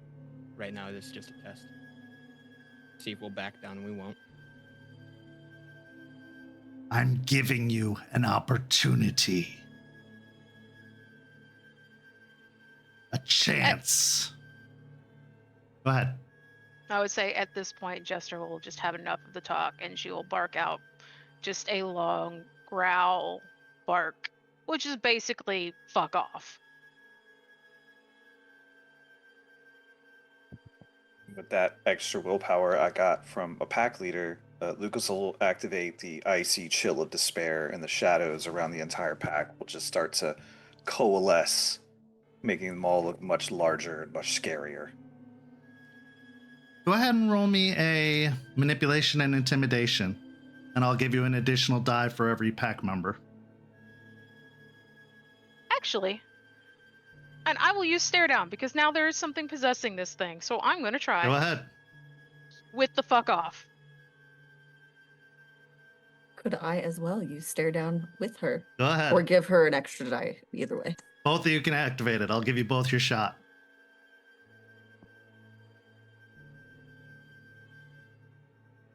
With seeing through the umbra, is it still just the strings, or do I see something else with this wolf? It's still just the strings. Okay. I'm not trying to get information, so I'm not going to get my patron bonus, but I got 8 successes. Yeah.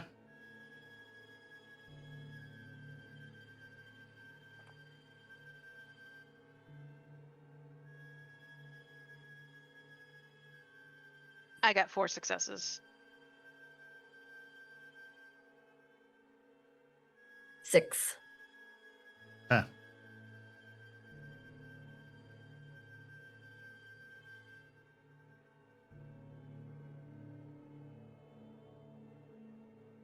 It just stares as the shadows grow from the icy chill.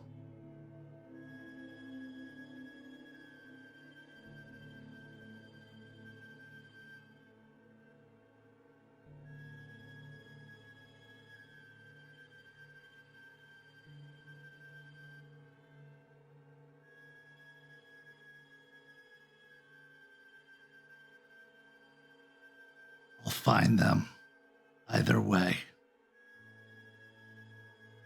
But you have to ask yourself, while you're here, who's there? And the wolves start to back off.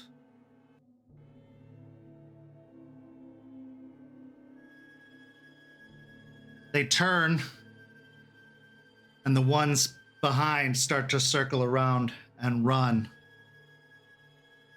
until they disappear out of sight, leaving all of you standing in the field alone.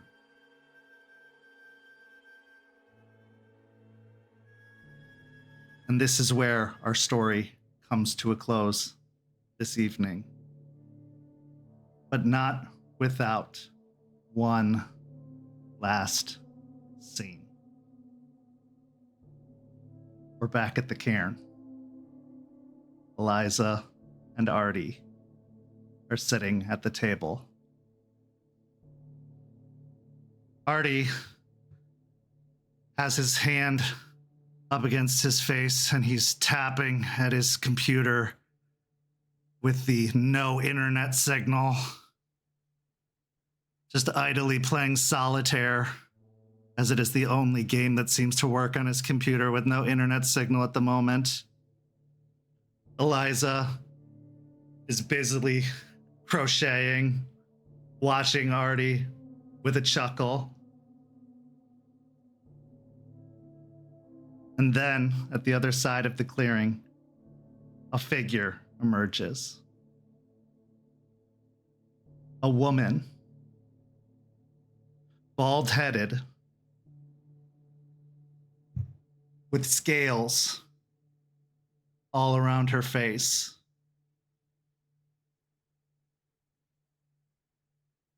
The Mokale, known as She Who Shines, enters into the cairn. And with a hiss, she addresses the 2 elders. And this is where our scene comes to a close. Thank you so much to these amazing players. Thank you to everybody watching at home. Go follow St. Pete by Night on all of the social media listed down below, and come join our community by following that Discord link in the description. You could be part of one of the couple of tables we've got starting in the next couple of months, or you could take place in one of the incredible activities we have happening all month long. But for these amazing players, I'm Kent. Thank you so much for joining us. Tune in to Hellhounds on Friday over on YouTube at 7 p.m. and come back for another episode of Rage Across Tampa to see what happens next week here on Twitch on Tuesdays at 10 p.m. Thank you so much for watching. We'll see you next week. Have a lovely night, everyone.